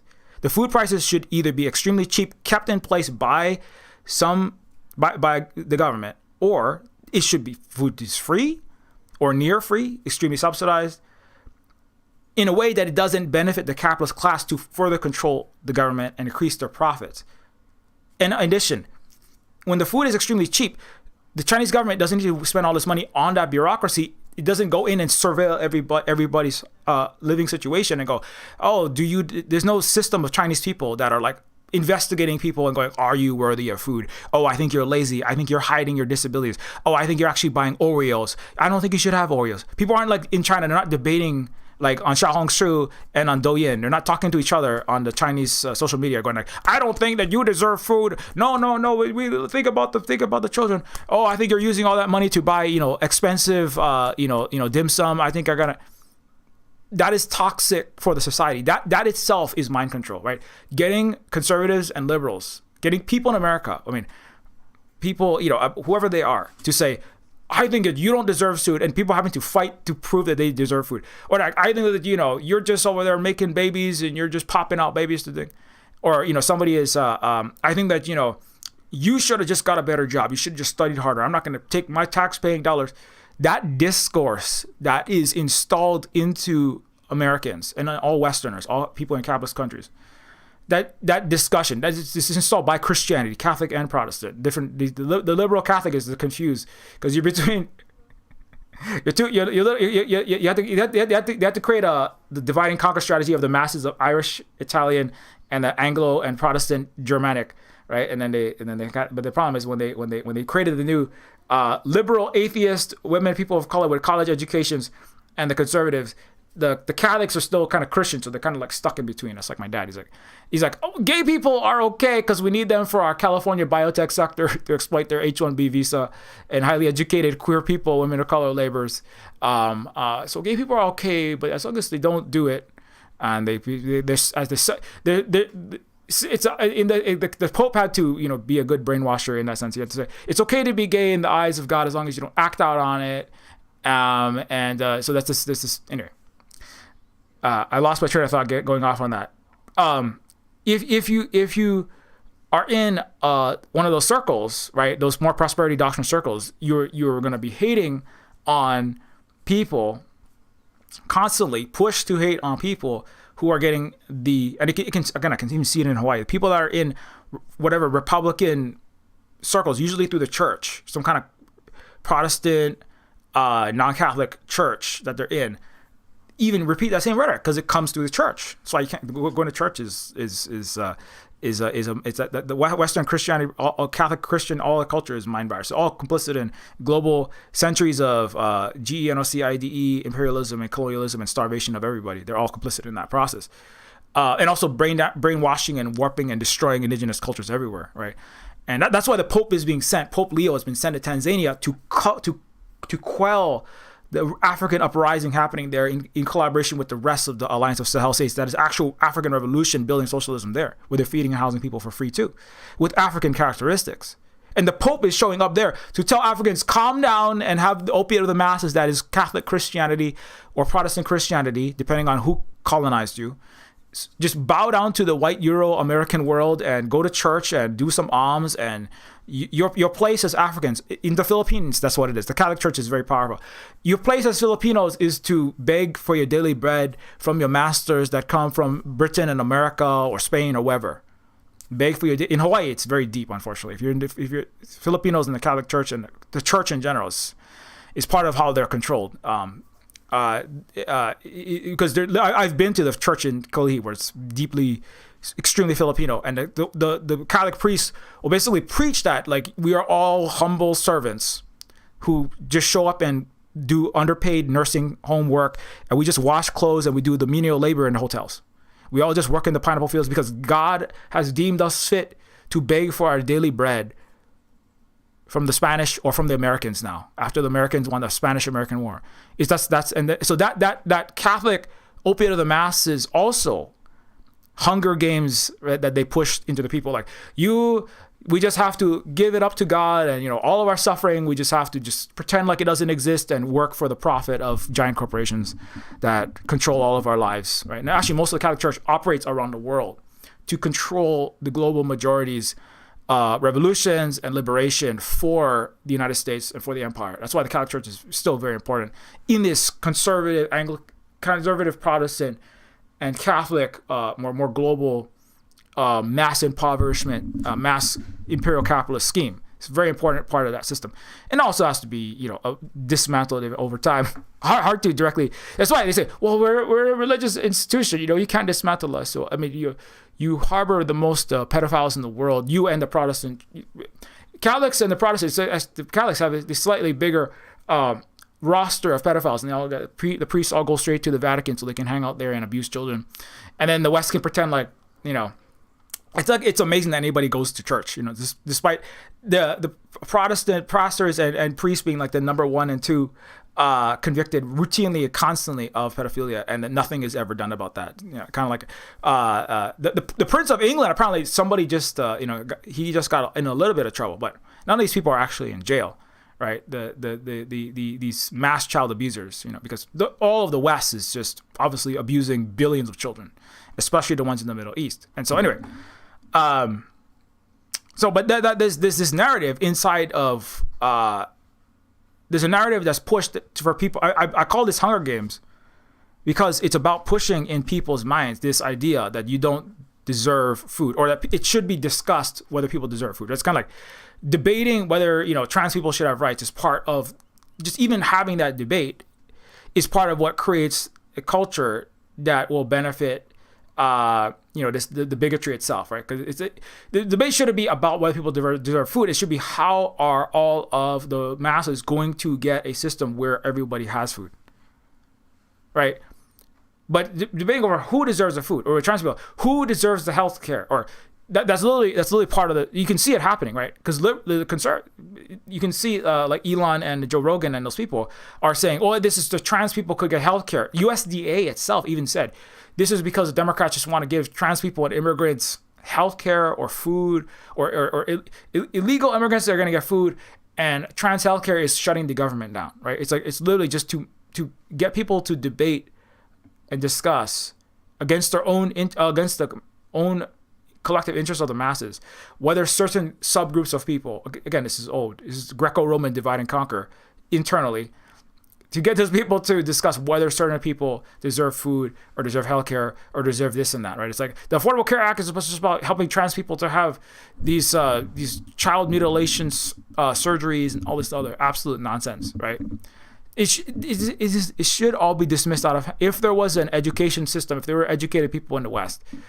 There wasn't before, and in the last few years, there's been a plummet of 40% less reading in general of literature, of in the spare time reading, which is catastrophic. It wasn't good before. It's only getting worse. Everyone's outsourcing their neurons to AI, and the neurons that haven't been destroyed by 8 rounds of brain damaging, organ destroying AI, AIDS inducing COVID hasn't helped the already uneducated, ignorant masses of the collective West. But now they're discussing, right? Or I should say, like, there should not even be that discussion. It should be dedicated to, right, figuring out how to organize to build the mass collective changes so that all the needs can be met. And as long as people keep fighting over this kind of stuff, or as long as the masses are kept fighting over that, or they're fighting over whether Democrats or Republicans should win, that's another divide and conquer. It's irrelevant, right? And not, again, how are you going to organize? What are we going to do? How are we going to build the economic sovereignty, the food sovereignty, the business sovereignty, as best as we can, so that we can have the possibility? How are we going to organize well enough to resist these systems? How are we going to educate ourselves? If there's 40% less reading, you have millions of people like literally destroying their minds using Gen AI to think for them. And you also have, all this ongoing mass pathogens infecting people that people are just like, most people are still ignoring. You have a huge monumental task to get people conscious, educated, and organized. It's even, this is, the controlled thinning video I made is about why that's happening. It's going to be harder for people to break through the noise and the lies propagated by the oligarchy. The more impoverished, the more diseducated, the more you harm your mind, the harder it's going to get, right? It's easier to sit there and just let the stream of YouTube video crap and the non-AI, just like regular Democrat, Republican, liberal, or conservative slop, just a regular slop through your brain. You add the AI slop, it doesn't make it any better. Actually, the AI slop can make it actually easier to figure out, but I don't want to watch that because it's like, I don't want to see people with 75 fingers and 65 eyes and, badly, weirdly generated, like, it's the new uncanny valley where, why is everybody so shiny with like random, like they have like 65 different directional lights after they're pointing at different parts of their bodies. And why is everybody why are like 90-year-olds have giant boobies? This doesn't make any sense, right? The AI slop actually makes it a little bit easier to, I shouldn't say easier, but it's not good. But even before there was that, there was already this mass diseducation of people. And it's easier to just sit there and listen to whatever MSNBC says, CNN says, BBC says, right? Whatever the talking head says, whatever people are talking about, just talk about that, right? It's easier to do that than to go, no, we're not going to talk about Democrat and Republican, who we're going to vote for. We're not just going to do that. We're going to do something more sophisticated. We're going to have to read harder books. You see, you know what I'm saying? So why you can't, that's why we always mask. This is why we do everything we can to preserve all our cognitive abilities. And any leftist is calling themselves that, they better be doing that, right? Because because the struggle, and this is why they want everyone, the oligarchy wants everybody using AI. They want everybody getting reinfected. They want everybody jumping to the lowest hanging fruit of the discussions. Because if they do that, if everybody just watches and engages in the new Romans circus, then the Roman Caesars, the oligarch, win. You know what I'm saying? And so that's where you know, that's why I said at the beginning, we got to make sure that, I don't know, I just feel like I wanted to say that, like, this is not something that's going to be settled with more Democrats in charge or something like that, because food was unaffordable during Biden's campaign. Okay, healthcare was unaffordable for the last years and years of the Affordable Care Act. The Affordable Care Act is it should be called the unaffordable corporate asset inflation act, right? Because what it does is it creates the unaffordable healthcare. It takes unaffordable American healthcare and it gives central bank printed money a corporate buyback mechanism so that they can inflate their healthcare company assets more. That's nothing to do with affordable care, right? Again, it's just right. If you lose the Affordable Care Act and you lose the SNAP, eventually you're gonna. I mean, unless you want everyone to starve and you want to build a revolution, if you want the intensity of the contradictions in the United States to go to such an extent that people start actually, like, I don't know, building militant or military resistance, which happened in the 30s. Right, the New Deal was about how to control the masses. It was not about how to take care of the masses. It was really a long-term strategy. The Mussolini actually began that, right? Is one way you could look at that. Now, obviously, I mean, it's good that some people ate better, but the capitalists, again, the ruling class was never removed from power. It was no full revolution. Right. It was a Band-Aid that did help for a bit. And I'm not saying it was bad or that the actions that were taken to get the New Deal were bad. Right. And the people that joined communist, socialist organizations and unions, etc., did a lot of important work. But, the ultimate long-term result of not fully rooting out, right, the parasitic ruling class that still controlled the government despite paying 90% taxes. They've simply rolled it back over time. They've taken and brought their power back by over time degrading and demolishing the working class power and consciousness to the point where by the 80s, it was like, the unions was like a bad word. Nobody wanted to even say the word. You couldn't say the word communism or socialism, right? With various mechanisms, Cold War, etc. Cold War is actually a war against the masses. It's not just about the Soviet Union and the communists in Russia. It was a war against the American and Western populations to destroy the consciousness they had built earlier in the 20th century. And so paradoxically, if you cut SNAP, that's why I think it's actually really it's ultimately not a good decision in favor of the capitalist class to cut the food assistance, right, and the healthcare assistance. It's not going to be good because it's going to ratchet up the revolutionary possibilities in the United States. People, I said this on the Twitch stream, but thousands and thousands of more people are joining radical Hawaiian and sovereignty and independence and actual real systemic change-making organizations in Hawaii because they're being cut off. Especially the college cuts, the science cuts. I'm not saying that science and college are bad, but like people, realistically, black and brown people become professors. The professorship job for black and brown colonized people is so that they don't do actual decolonization, that they talk about that while on a drip feed from a neocolonial imperial empire that's destroyed their people.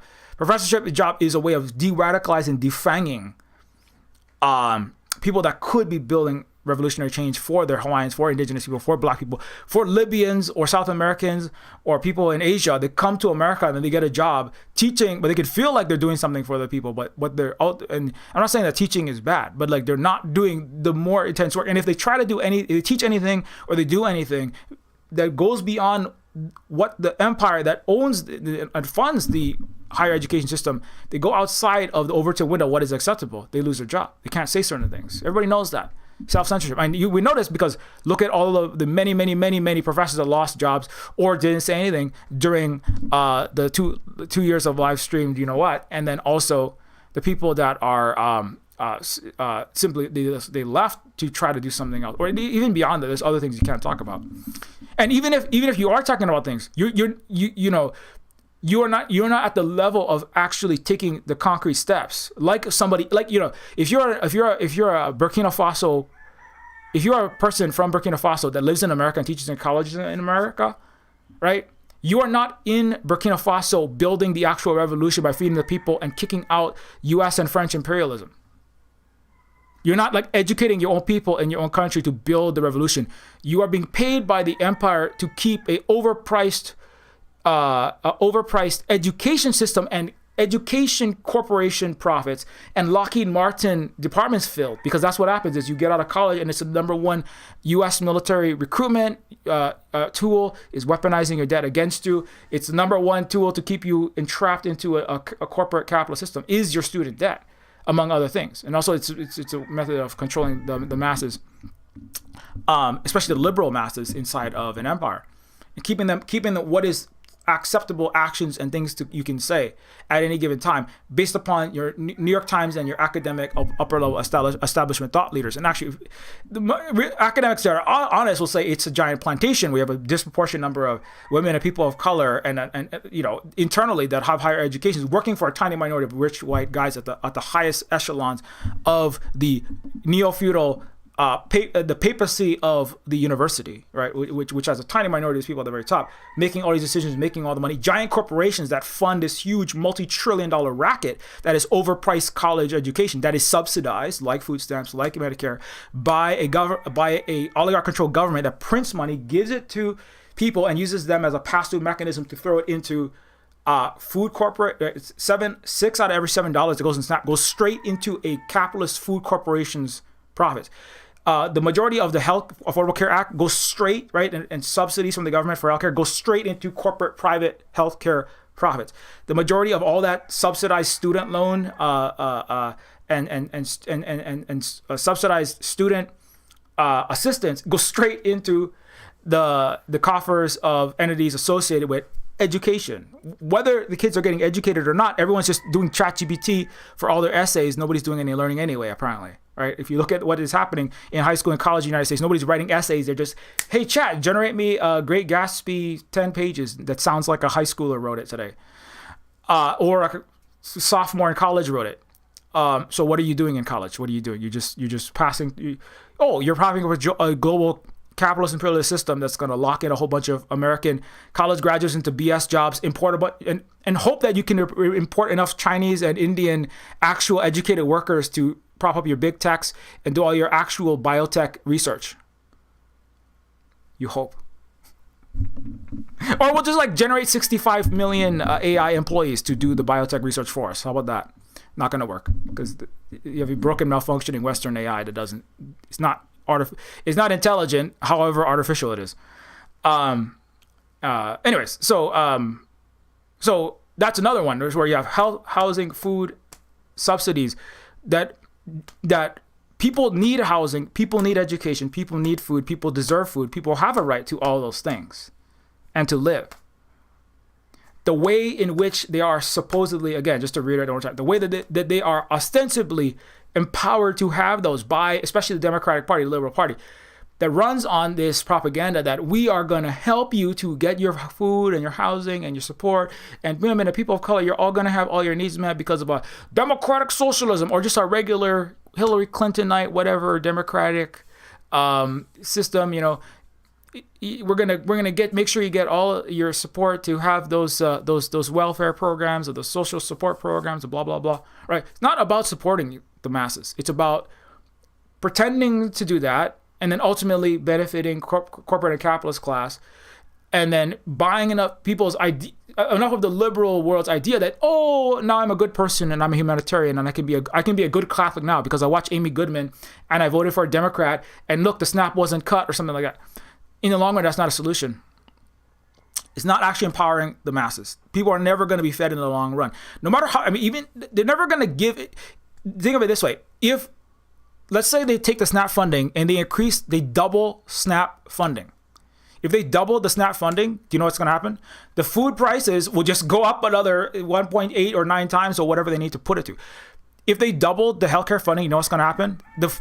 Like literally, you can see this happen in California. If you have insurance, if you're employed by, I don't know, an office, that you're like a newscaster at, a local news station in Los Angeles.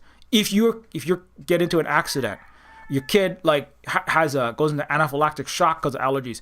If you got to take an ambulance for some reason, if you are a middle class worker in Los Angeles and you have health insurance, the hospital bill, you can actually, there's a guy who was calling the company in real time. You can like hear the insurance company like basically making up nonsense. Somebody was paid to say that nonsense too. That's a bullshit job, parasitic job. When he's like, why was my bill? It was $1,000 for the ambulance ride, and now it says when I gave my employee-based insurance, and now my ambulance ride is $2,000 or like $1,800. Why did my ambulance ride price double? It's the same ambulance I rode in, right? And then the hospital bureaucrat, the corporate worker was like, well, you see, under our policy, if you have insurance, the price is $2,000, right? Basically, if you have more money, the cost of the healthcare doubles. If you don't have money, the healthcare cost is here, right? It's nothing to do with like whether you're going to get care, right? It's like unless you're a millionaire, billionaire, you're going to be squeezed out of existence, right? It's not. It's the question of when the central government of the United States prints the money, and it is a kind of post-capitalist. It's a world reserve currency, contain effect banksterocracy. It is techno-feudal in a lot of ways, but basically it's like when the government prints the money. If we give you money, if you qualify for X and Y insurance, X and Y and Z insurance, if you are paid X amount of money, we're going to extract the appropriate amount of money that we can without causing revolution. That's basically it. Well, if the government gives you more money through SNAP, we're going to jack the food price up. If you get 20% more in average food allotments, and you can afford more food, we're going to jack the price up higher. We're not going to make it easier for you to afford food. That's never been the goal. The food inflation. Look at the food inflation price. It's been out of control for a while now. Everybody kind of knows that. Even before the pandemic, definitely after. Even before avian flu, when it comes to eggs, but definitely after on eggs. But even without that, the inflation of all the basic necessities has been going up and up and up. It can't stop going up either. It's going to keep going up. Because there's no more wealth to extract from the global south. It's got to come out of the pockets of the American and the Western imperial metropole citizens until they're gonna just keep pushing the envelope. Like I said, like pushing the envelope across the world with these reckless, chaotic outbursts in Venezuela. That's really dangerous and really random and reckless, right? To the point where admirals are resigning. But that is the point at which capitalism is reaching. So that's why I said, so this is actually increasing the revolutionary possibilities in the United States. Like 40 million people that are going to be starving this week, 40 million plus people that are not being paid, people that are not affording food, so they're not going to shop, they're not going to buy that extra watch, they're not going to buy an Xbox, they're not going to buy another product. Other people are going to get laid off because of this. So it's more like 80 or 100 million people, plus relatives that are not on SNAP, but they rely on people that are on SNAP for help or whatever. There's going to be huge amounts of hungry people. Those are people that could be brought into organizations that could be organized and educated to build the change that needs to happen. In Hawaii, that's what's happening. We just got like free sweet potatoes yesterday. Everyone's talking about how we're all going to feed ourselves. Why do we need to shop at? How can we like feed more and more of ourselves in our own communities, cutting out the capitalist middlemen? I mean, which is what should have been happening the whole time, right? Ideally, nobody is working for the U.S. government, U.S. nonprofits, NGOs, and the capitalist U.S. or any capitalist corporation at all. I mean, ideally, if every single capitalist corporation was cooperativized, not controlled by a tiny minority of wealthy shareholders and investors with a board of directors, CEO, CFO, etc., class collecting vast profits. Again, like I said, in China, you keep it at razor-thin margins, or Huawei is literally a worker cooperative where there is no billionaire class that's of shareholders, you have to be a worker. You have to be producing software or code or semiconductors at the Huawei company in order to own, to benefit from the revenue of and the profits of the Huawei entity, right? There's a push to increase the number of cooperativized Huawei style. It's Mondragón is also one of the largest cooperatives in the world in the Basque indigenous region of Spain, the non-Romanized region of Spain. That speaks to what I was saying earlier. The West is that's what the virus didn't fully reach the mountainous Basque regions. It also fought against the fascists in Spain in the 20th century. Sent one 200 feet into the air with a car bomb. The Basque indigenous people that were never conquered by the Romans. They have the biggest, most successful ways of organizing human society so that all the needs are being met, I would say, in Europe. And so, so ideally people will start moving towards that direction. I mean, obviously just having a worker cooperative in a capitalist empire is not going to solve all problems. But every entity that people work for and work at that is not having the wealth of that, whether you're working at a Walmart, whether you're working at a grocery store, whether you're working at a car company, whether you're working at an electronic company, if the wealth that is produced by your work is not being, vast quantities not being siphoned off by a capitalist class, again, with non-razor thin margins, right? A food company, right? And one way to think about it is the Snap under a capitalist oligarchic system inflates, it increases what should be razor thin margins for the capitalist class. You know what I'm saying? All right, because now they can, all of a sudden they can take, we want to take 60, 70, 80% profit out of every dollar, right? If they don't have the support, but I'm saying if you lose the support, it could be obviously catastrophic for a lot of people in the United States. Unless people shouldn't starve. But if you had like people being fed not through the U.S. government that is also, propagandizing the masses to hate on the poor despite them being the hardest working, that don't deserve the food, and to think Elon Musk deserves all the food, and Lloyd Blankfein creates the daily bread, right? Because that one of the toxicities of the welfare SNAP system is that it produces that mentality in people who they should look to themselves as the most self-respecting. The people that do all the work in the society are the Walmart actual employees, the people that actually harvest and move the food that are on SNAP. They should be seen as, right? Like in China, there's also Sanitation Workers Day where 1.4 billion people celebrate janitors. They celebrate cleaners. They celebrate, there's also Agricultural Workers Day, right? That's like a normal society would do that. You should celebrate your workers, not celebrate billionaires. They don't do that. And that's one way you know they're a civilization and not a dystopian hellscape, broken place like the West, right? And the SNAP is part of how you bring that mentality into the 99%.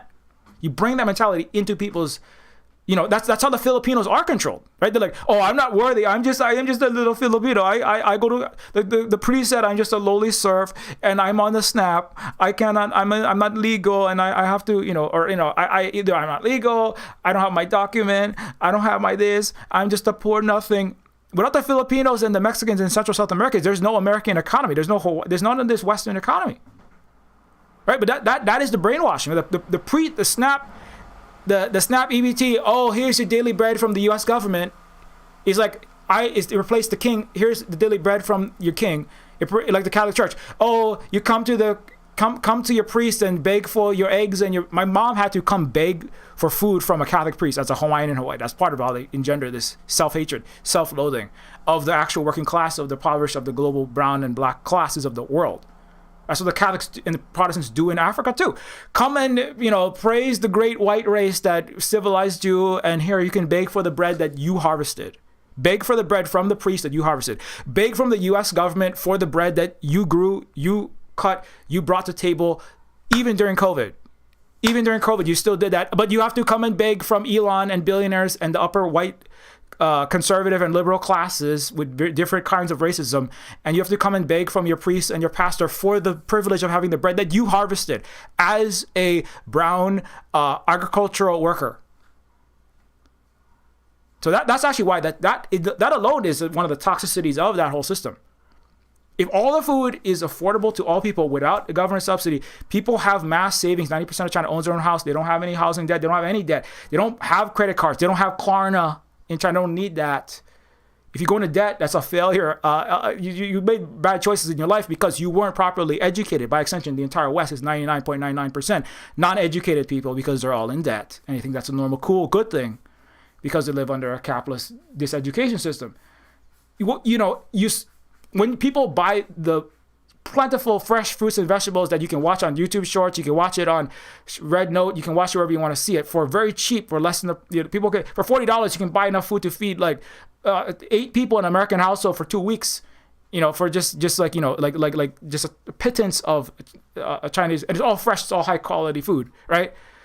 Nobody needs to be on a program that is there simply to subsidize the rich and pretending to help the poor Chinese.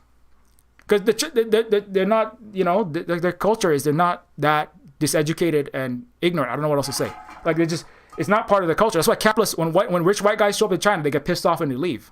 Because they can't, especially after they ended the era of like carrying around people carrying the British, oligarchs and Americans on their backs and, walking around. There's a point where you could go to China and you could be like, oh, $100 and you could pay $100 and get an hour of someone talking English to you, but particularly in the liberal areas. And there's a more looking upwards to the Euro and the Western world. That's part of the colonial brainworms that they brought during the century of humiliation. But once the Chinese have undone that, then it's like, there's no the expectation that like not the expectation of wealth, but like the idea that there's never an idea that people can't afford food. The people looking up to and people respecting everyone, no matter what people respecting workers of any kind, people having the expectation that any kind of food can be gotten, any kind of housing, right? That housing can be had by anyone and should be had by everyone, and nobody should be in debt for housing, and housing should not be a giant wealth escalation scheme. Inflation is not necessary. That's another thing. The prices of everything is going down in China. Inflation is not necessary. This is also a lie that's taught in every economics department of the West, from California to New York to London, right? This is a total lie. This is all imperial capitalist lies. This is like formal. There's no education system in the West. There's only mass diseducation with occasional half-truths when you have to compete with the Soviet Union and China because they're beating you in the space race and they're beating you in nuclear fusion, and they have atom thick, they have atom thick computational technology, and their quantum computers are 100 trillion times faster than you. And then you have to educate some people, but America doesn't want to educate anybody because in order to this is where the West is never going to, the Western capitalist world is going to die, because you can't have people that are in mass educated with real full education, not just a piece of paper that says I have an education, and you sit around and you do emails and do TPS reports that are irrelevant for a living, right? And by a living, I mean you just take stolen imperial ill-gotten gains and shop at Walmart and Target and then go to Burning Man. That's not being productive. That's just like moving your fingers on the keyboard and then saying words into a PowerPoint. It's not being productive, right? But you're like, so if you actually want, but in order to have an actually educated population, they need to actually know the truth about history. To a large extent, they're gonna like learn. Oh my God, all these lies. Oh my gosh, what you're saying? There's all these colonial and capitalist history of crimes, and the system actually doesn't work very well. That's why any sufficiently advanced and educated population is inevitably going to become non-capitalists or socialist, communists of whatever kind, right? And that's why that's the trick. Since the 80s, the CIA even said we have to stop a proletariat from becoming sufficiently educated we have to control that educated population, or just not educate them properly, because the educated proletariat could result in revolution and the end of they didn't say what, but we all know what that means. And that's why the college since definitely since the 80s, when there's mass numbers of average people suddenly millennials were the most educated, we are the most educated generation, it really became necessary to control them with mass student debt, to lock them into that system, and also to have just improper. There's not really a desire to have full proper education. It's just about pushing people through classes. I know this. I know college professors like, I have to meet all these quotas. I'm under such pressure. I'm already paid too little to pay for my own rent as a college professor. And like, I just have to meet these college quotas. So if kids don't do their papers, I just got to push them through, because if I don't, I could lose my job. I need this job. I mean, I don't know what else to do. I have a freaking PhD in English, history, architecture, or whatever it is. I got to do this job. A lot of people don't have a job. I got to keep doing this. I mean, obviously, it's like, I'm not saying that college professors are bad or evil or wrong or something, but like, the system is not there. It was never there to educate anybody. It's there to keep people's neurons flying around and make a civilization, a Western world full of upper middle class bullshit job doing, basically cows, to move trinkets across capital flows across the world and move it into Walmart products, so that the capitalist class could, Walmart products, overpriced housing, overpriced medical care, with their exorbitant university qualified bullshit office job, so that the global capitalist class could maintain global control and local control too, but global control with the imperialist system that requires all the wealth and the talent coming into the first world, into the West, breathing imperial fire, sanctions, bombs, and death out, sucking in more resources and talent, and focusing all the world's capital into Wall Street, so they can control all this money flows through the United States world reserve currency, in the biggest stock market as the United States. AI bubble's gonna pop, so good night. Got any more bubbles to blow? But like, what I'm saying? So that is the purpose of the college, is to give a token blessing to labor aristocrats who can then mass look down on the essential workers who do all the actual work, to cycle the cars and the Walmart products and the food into this American 70% of the world's consumer. This is why everything's falling apart as well, is because America isn't 70% of the consumption of the world no more. Right. That's also starting to disintegrate. So, anyway, I gotta stop going off about this, because I could keep going off on this forever. And I gotta go, because I gotta go do a stream with our friends Emerkin Johnson, Luna Oy, and Mexi, which is coming up soon. But long story short, we need to have a system of eventually where people are fed, because people need food. Again, I don't want to say that Snap needs to be shut down tomorrow and never open up again. I'm not saying that would actually, I don't think that's going to happen, because that is going to be catastrophically bad. Like even the American oligarch-owned politicians and the judges that are also owned by the oligarchy are pushing for this Snap to be reopened, because it is going to be, if they let, it's actually to the benefit of the oligarchy to keep the electronic benefits in place. I mean, it sounds weird and paradoxical. Like, in the short term, you can make a little bit more money potentially, but the reality is none of the billionaires are not paying their tax dollars for the Snap. The money is being printed and it is being pushed into Snap. And yes, you could take some money here and put it a little bit there, but like, what I'm saying, like, if the government prints $1 trillion and it gives 800, it's the same thing, like a F-35 government subsidy for Lockheed Martin, and $1 billion to Lockheed Martin and $1 billion to subsidize Snap and Nestle. It's basically, it's a similar mechanism, right? As I said, it's a food industrial complex. You print $1 trillion, you give a bunch, 50 billion to make some broken F-35s, you take 90% of that, you stick it in your pocket, right? You can print $1 trillion, you take a bunch of billions, you stick it in the Snap PBD program. People spend a bunch more on the food that they wouldn't have before, and you're not paying, Walmart and McDonald's aren't paying salaries to the people, right? But the people suddenly have money that they can spend at McDonald's and at Walmart, right? So it's a you don't necessarily produce more value. You simply take more money that's printed by a central bank, and then you use and then you pass it through the mechanism of it all involves mega Wall Street banks, whether it's Lockheed Martin or Walmart or Nestle, right? and then you print that money, you give it to people, and it goes straight to the capitalist profits, right? It's about privatizing the money that's coming out of this giant fountain. Now, of course, some like you if you have a limited number of trillions, right? There can be a fight between Republicans they have more investment. If you're an oligarch, if you're a billionaire, you're a corporate, you're a shareholder, you're invested in more beef and more agricultural products. You want more of that going to Snap, and you want less of that, or you want more of that going to beef. If you're in Texas, you want people buying beef specifically. You want more subsidies for beef. If you're in California and you're more invested in, Resnick, imperialist vegetables, you want more going to subsidize oranges and vegan products, or pistachios, or whatever it happens to be, or in pharma, right? If you're in California, Democrats tend to be they have bigger pharma donations and sponsors from that branch of the oligarchy.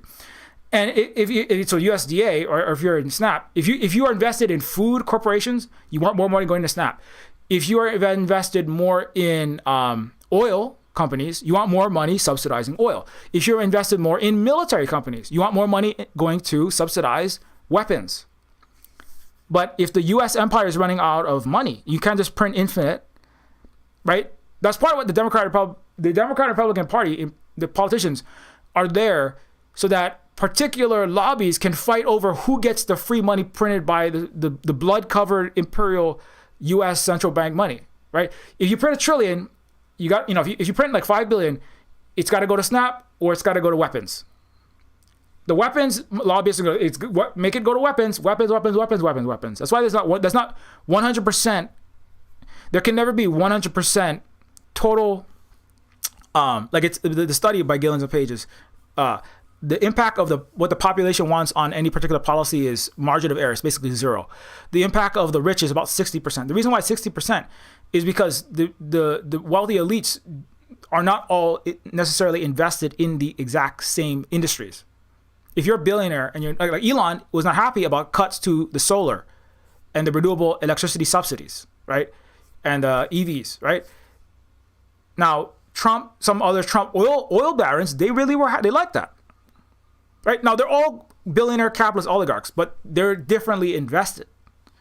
Now, some of them a lot of them are really diversified. That's what they have hedge funds for, right? Bill Gates and this, Elon is also invested in oil too. Of course he is, right? But he has a particular large stake in certain industries. He also be using fossil fuel dirty energy to power his grok, obviously. So it's a little bit salty because like he has big, and he's got his personal face on a lot of these major Tesla and other initiatives, right? Not that Tesla's making any cars, it's making pieces of shit and broken Cybertrucks that are bad 3D models from a Deus Ex game that have manifested and rust after fucking half a second of rain. And it's a joke, but he's pissed off about that. Because he's a giant baby, like the entire Western, the greatest of the West is giant babies. So, when but we don't need any of those subsidies of any kind. What we need is the prices of all essentials, food, housing, clothing. I mean, right?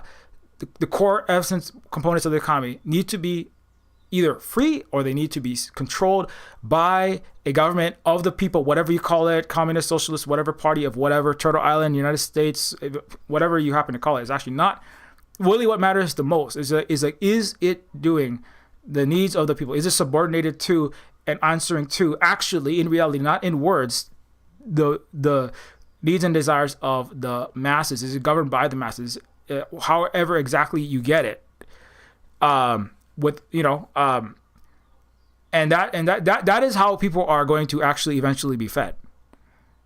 That in the long term. In the immediate term, I hope that this thing goes. I hope that the Snap EBT, whatever happens should be irrelevant. If Snap and EBT get cut off and 40 million people start starving, then it's time for leftists and people that want to build systemic change to organize mass numbers of people in socialist, communist, whatever you want to, obviously interlocking the Black Indigenous people of color, anti-colonial struggles together and build mass movements on the scale and bigger than the 1930s, so that that will really have significant long-term potential changes in the United States. So that's why I said, like, it's not to the benefit of capitalism to cut the food stamps. It's going to hurt them in the long run. That's why a lot of them know that. Some of them are, they're not as on it, but it's actually going to hurt them in the long term, because America is like I said, it's already balkanizing. It's in basically low grade warm civil war. It's collapsing, and if America and the West collapse, I mean, the only question is the length of time. It's a question of time until a full multipolar world and a world in which communism and socialism will ultimately win, in the sense of, or collective normal human nature and normal human civilization, I believe will win. It is winning, as I said. The question is, how long will the broken Western capitalist, colonialist, racist structures maintain some amount of power, right? The West is a giant termite-eating house, and I used to say, I think I said it on a Twitch stream. It's like cutting snap is like throwing chairs around in a termite where the walls could be made out of paper mache. It's very brittle. You don't know until you hit the wall. You don't know whether it's a solid oak wood. It's really, really good, solid, strong wood, or is it full of holes and termite dust? You don't know until you hit it, right? So the West is a termite. The Western imperial capitalist world is dissolving. It's like it's the military. That's why they're called the paper tiger is running from Yemen, because they don't want to be exposed as a weak, ineffectual U.S. and Western military. They're all NATO, U.S., NATO, all its allies are absolute jokes compared to Iran, Yemen, Russia, and definitely Russia and China. It's absolutely no contest. Economically, they're also a joke. Right? They don't want to be exposed. Donald Trump is trying to salvage.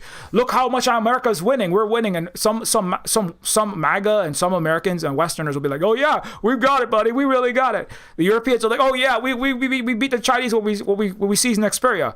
Oh shit, our entire economy is exploding because we got all the semiconductors for like all our production lines of all our vehicles and all our key industries are gone. Oh fuck! But we really stuck it to them, buddy. So that's why Trump is being the oligarchy knows that this is when you cut snap, when you do these chaotic things, you're actually throwing chairs around in your termite-eaten house. You might hit a wall that's solid. You might accidentally hit a wall that's actually just rotten. If you break enough, key walls in a house, the whole roof might start coming down. So, if the United States cut, that's why actually cutting USAID. Right, it's like USAID is like the SNAP EBT for the colonialism. That's how you put a leash on all of the global South. Is you give them USAID and you give them this bullshit Western aid. That's why China never accepted any of that. That's why it's the most advanced, most decolonized, most greatest poverty alleviation program, greatest success in human history. It's because they didn't accept the global U.S. imperial SNAP EBT, which is not there to help you. It's there to control you. They didn't accept the USA. Well, America didn't give it to them and they said, well, you stop doing communism so good and beating up imperialists, and stop supporting the Vietnamese and the North Koreans in the wars against capitalism, and we'll give you some aid. And the Chinese said no. India said yes. Look where they are. A lot of Africa couldn't get out of that. Look where they have been. Only recently, right? Burkina Faso paid off all its debt. They said, we don't want European debt. We don't want European support. We don't want America. The French and Americans are coming to the Alliance of Sahel states that have just kicked out the imperialists, and they're building free housing, free food. Africans are living better than Americans in some areas now. And they're rapidly, through African socialism, African revolution. And the Europeans and Americans are trying their best to put the Pope, they're trying to give you, have some Christianity, we'll give you your bread. The French are like, oh, here, have some baguettes from the French aid. Americans like, please take my aid, Here's a non-profit NGO, take my aid. And the Africans are like, get the fuck out of here, right? Because that's decolonization, that's liberation, that's actual white. It's like, I don't need your support. I don't need your fake support that is actually just chains around my mind. It's chains around my stomach. I will actually become sovereign. I will actually decolonize. I will not be a colony of you. And the colonial chains themselves is the aid. As Thomas Sankara said that, and then the West killed him. But I mean, of course, that's scary for Westerners. They don't want to even think about that, because that's actually what it would take to be actually free of tyranny that they would like to talk about in liberal and conservative circles. But they don't actually want that. They're just scared. I mean, hopefully one day they'll get to that point, but it's, we hope to see revolution in the white world at some point in the history of the human species, because it has never actually happened ever successfully and built a progressive system. And part of that is because it's been the oppressor quarters of the world for a long time, and that's they're very good. You have to give it to the West. They're very good at controlling people's minds. They have the most sophisticated methods. They have the best quality lying. They have the best mind viruses. Not just the COVID that goes through the blood-brain barrier. Okay, anyways. So thank you for watching this, and you can help us out. If you need food, Silver Spook Games, do check out there's various food support places across the United States. Food banks. In all 100% honesty, I do hope that as few people go hungry as possible. Realistically, there's about 100 million Americans every year that at some point or another are food insecure. So this is really bad. But we are also not rich, and we could definitely use support at the Silver Spook Ko-Fi. If you appreciate this education, you can help us out as well on the Patreon at patreon.com/Neofeud. We just lost a bunch of patrons, so we could definitely use, if you have any amount that you can support us with, or if you know anybody who might thinking about supporting, or maybe if you can increase your support if you have the ability, we really appreciate that, because we lost about $100 worth, so we're definitely like down by a lot, and we could definitely use getting back up there just to keep obviously we benefit from the sales of the Neofeud game and other games that we produce, but this is a pretty significant chunk of what we do. So we'd like to be able to keep doing this and sort of streams and videos and content creation and also game creation if at all possible, and not have to do something else. So we could really use that support. When you become a Silver Spook patron here at the Silver Spook Native Hawaiian Run Cooperative, you also get access to updates on what we're doing. Like, for example, I just gave an update on this, but I'm working on music, a lot more about what is happening when it comes to music. This is actual Ableton Live project file that I have been working on to produce the music for the Neofeud 2 game. So I've been really hard at work. That's just one of like many musical compositions I'm working on for Neofeud 2. Once I'm done with the music, then it'll be on to testing. Here's some Halloween costumes. That's me. Silver Spook in a Silver Spook costume, and Holly in a Pumpkinhead costume, and a bunch of the festivities that have happened here at the Silver Spook Cooperative. But also, and here's some of our orchids that are recently blooming, and bringing not only food but also beauty to the Silver Spook Hui, or Silver Spook Cooperative. And anyways, if you'd like to support us, consider becoming a patron at any level, and it really does help us out. And of course, you can also give us help at the grabbing the games. Neofeud is on sale, as I said, or as it says on the screen. And every sale does help us to keep the Silver Spook Cooperative going. So consider grabbing the game if you haven't yet. If you liked Neofeud, a anti-capitalist, anti-imperialist, retro cyberpunk 90s style adventure game, leaving even a very short review does help us get the game discovered on the Steam algorithm when people are browsing. So consider leaving even a very short review, and it helps us out. And of course, also, don't forget to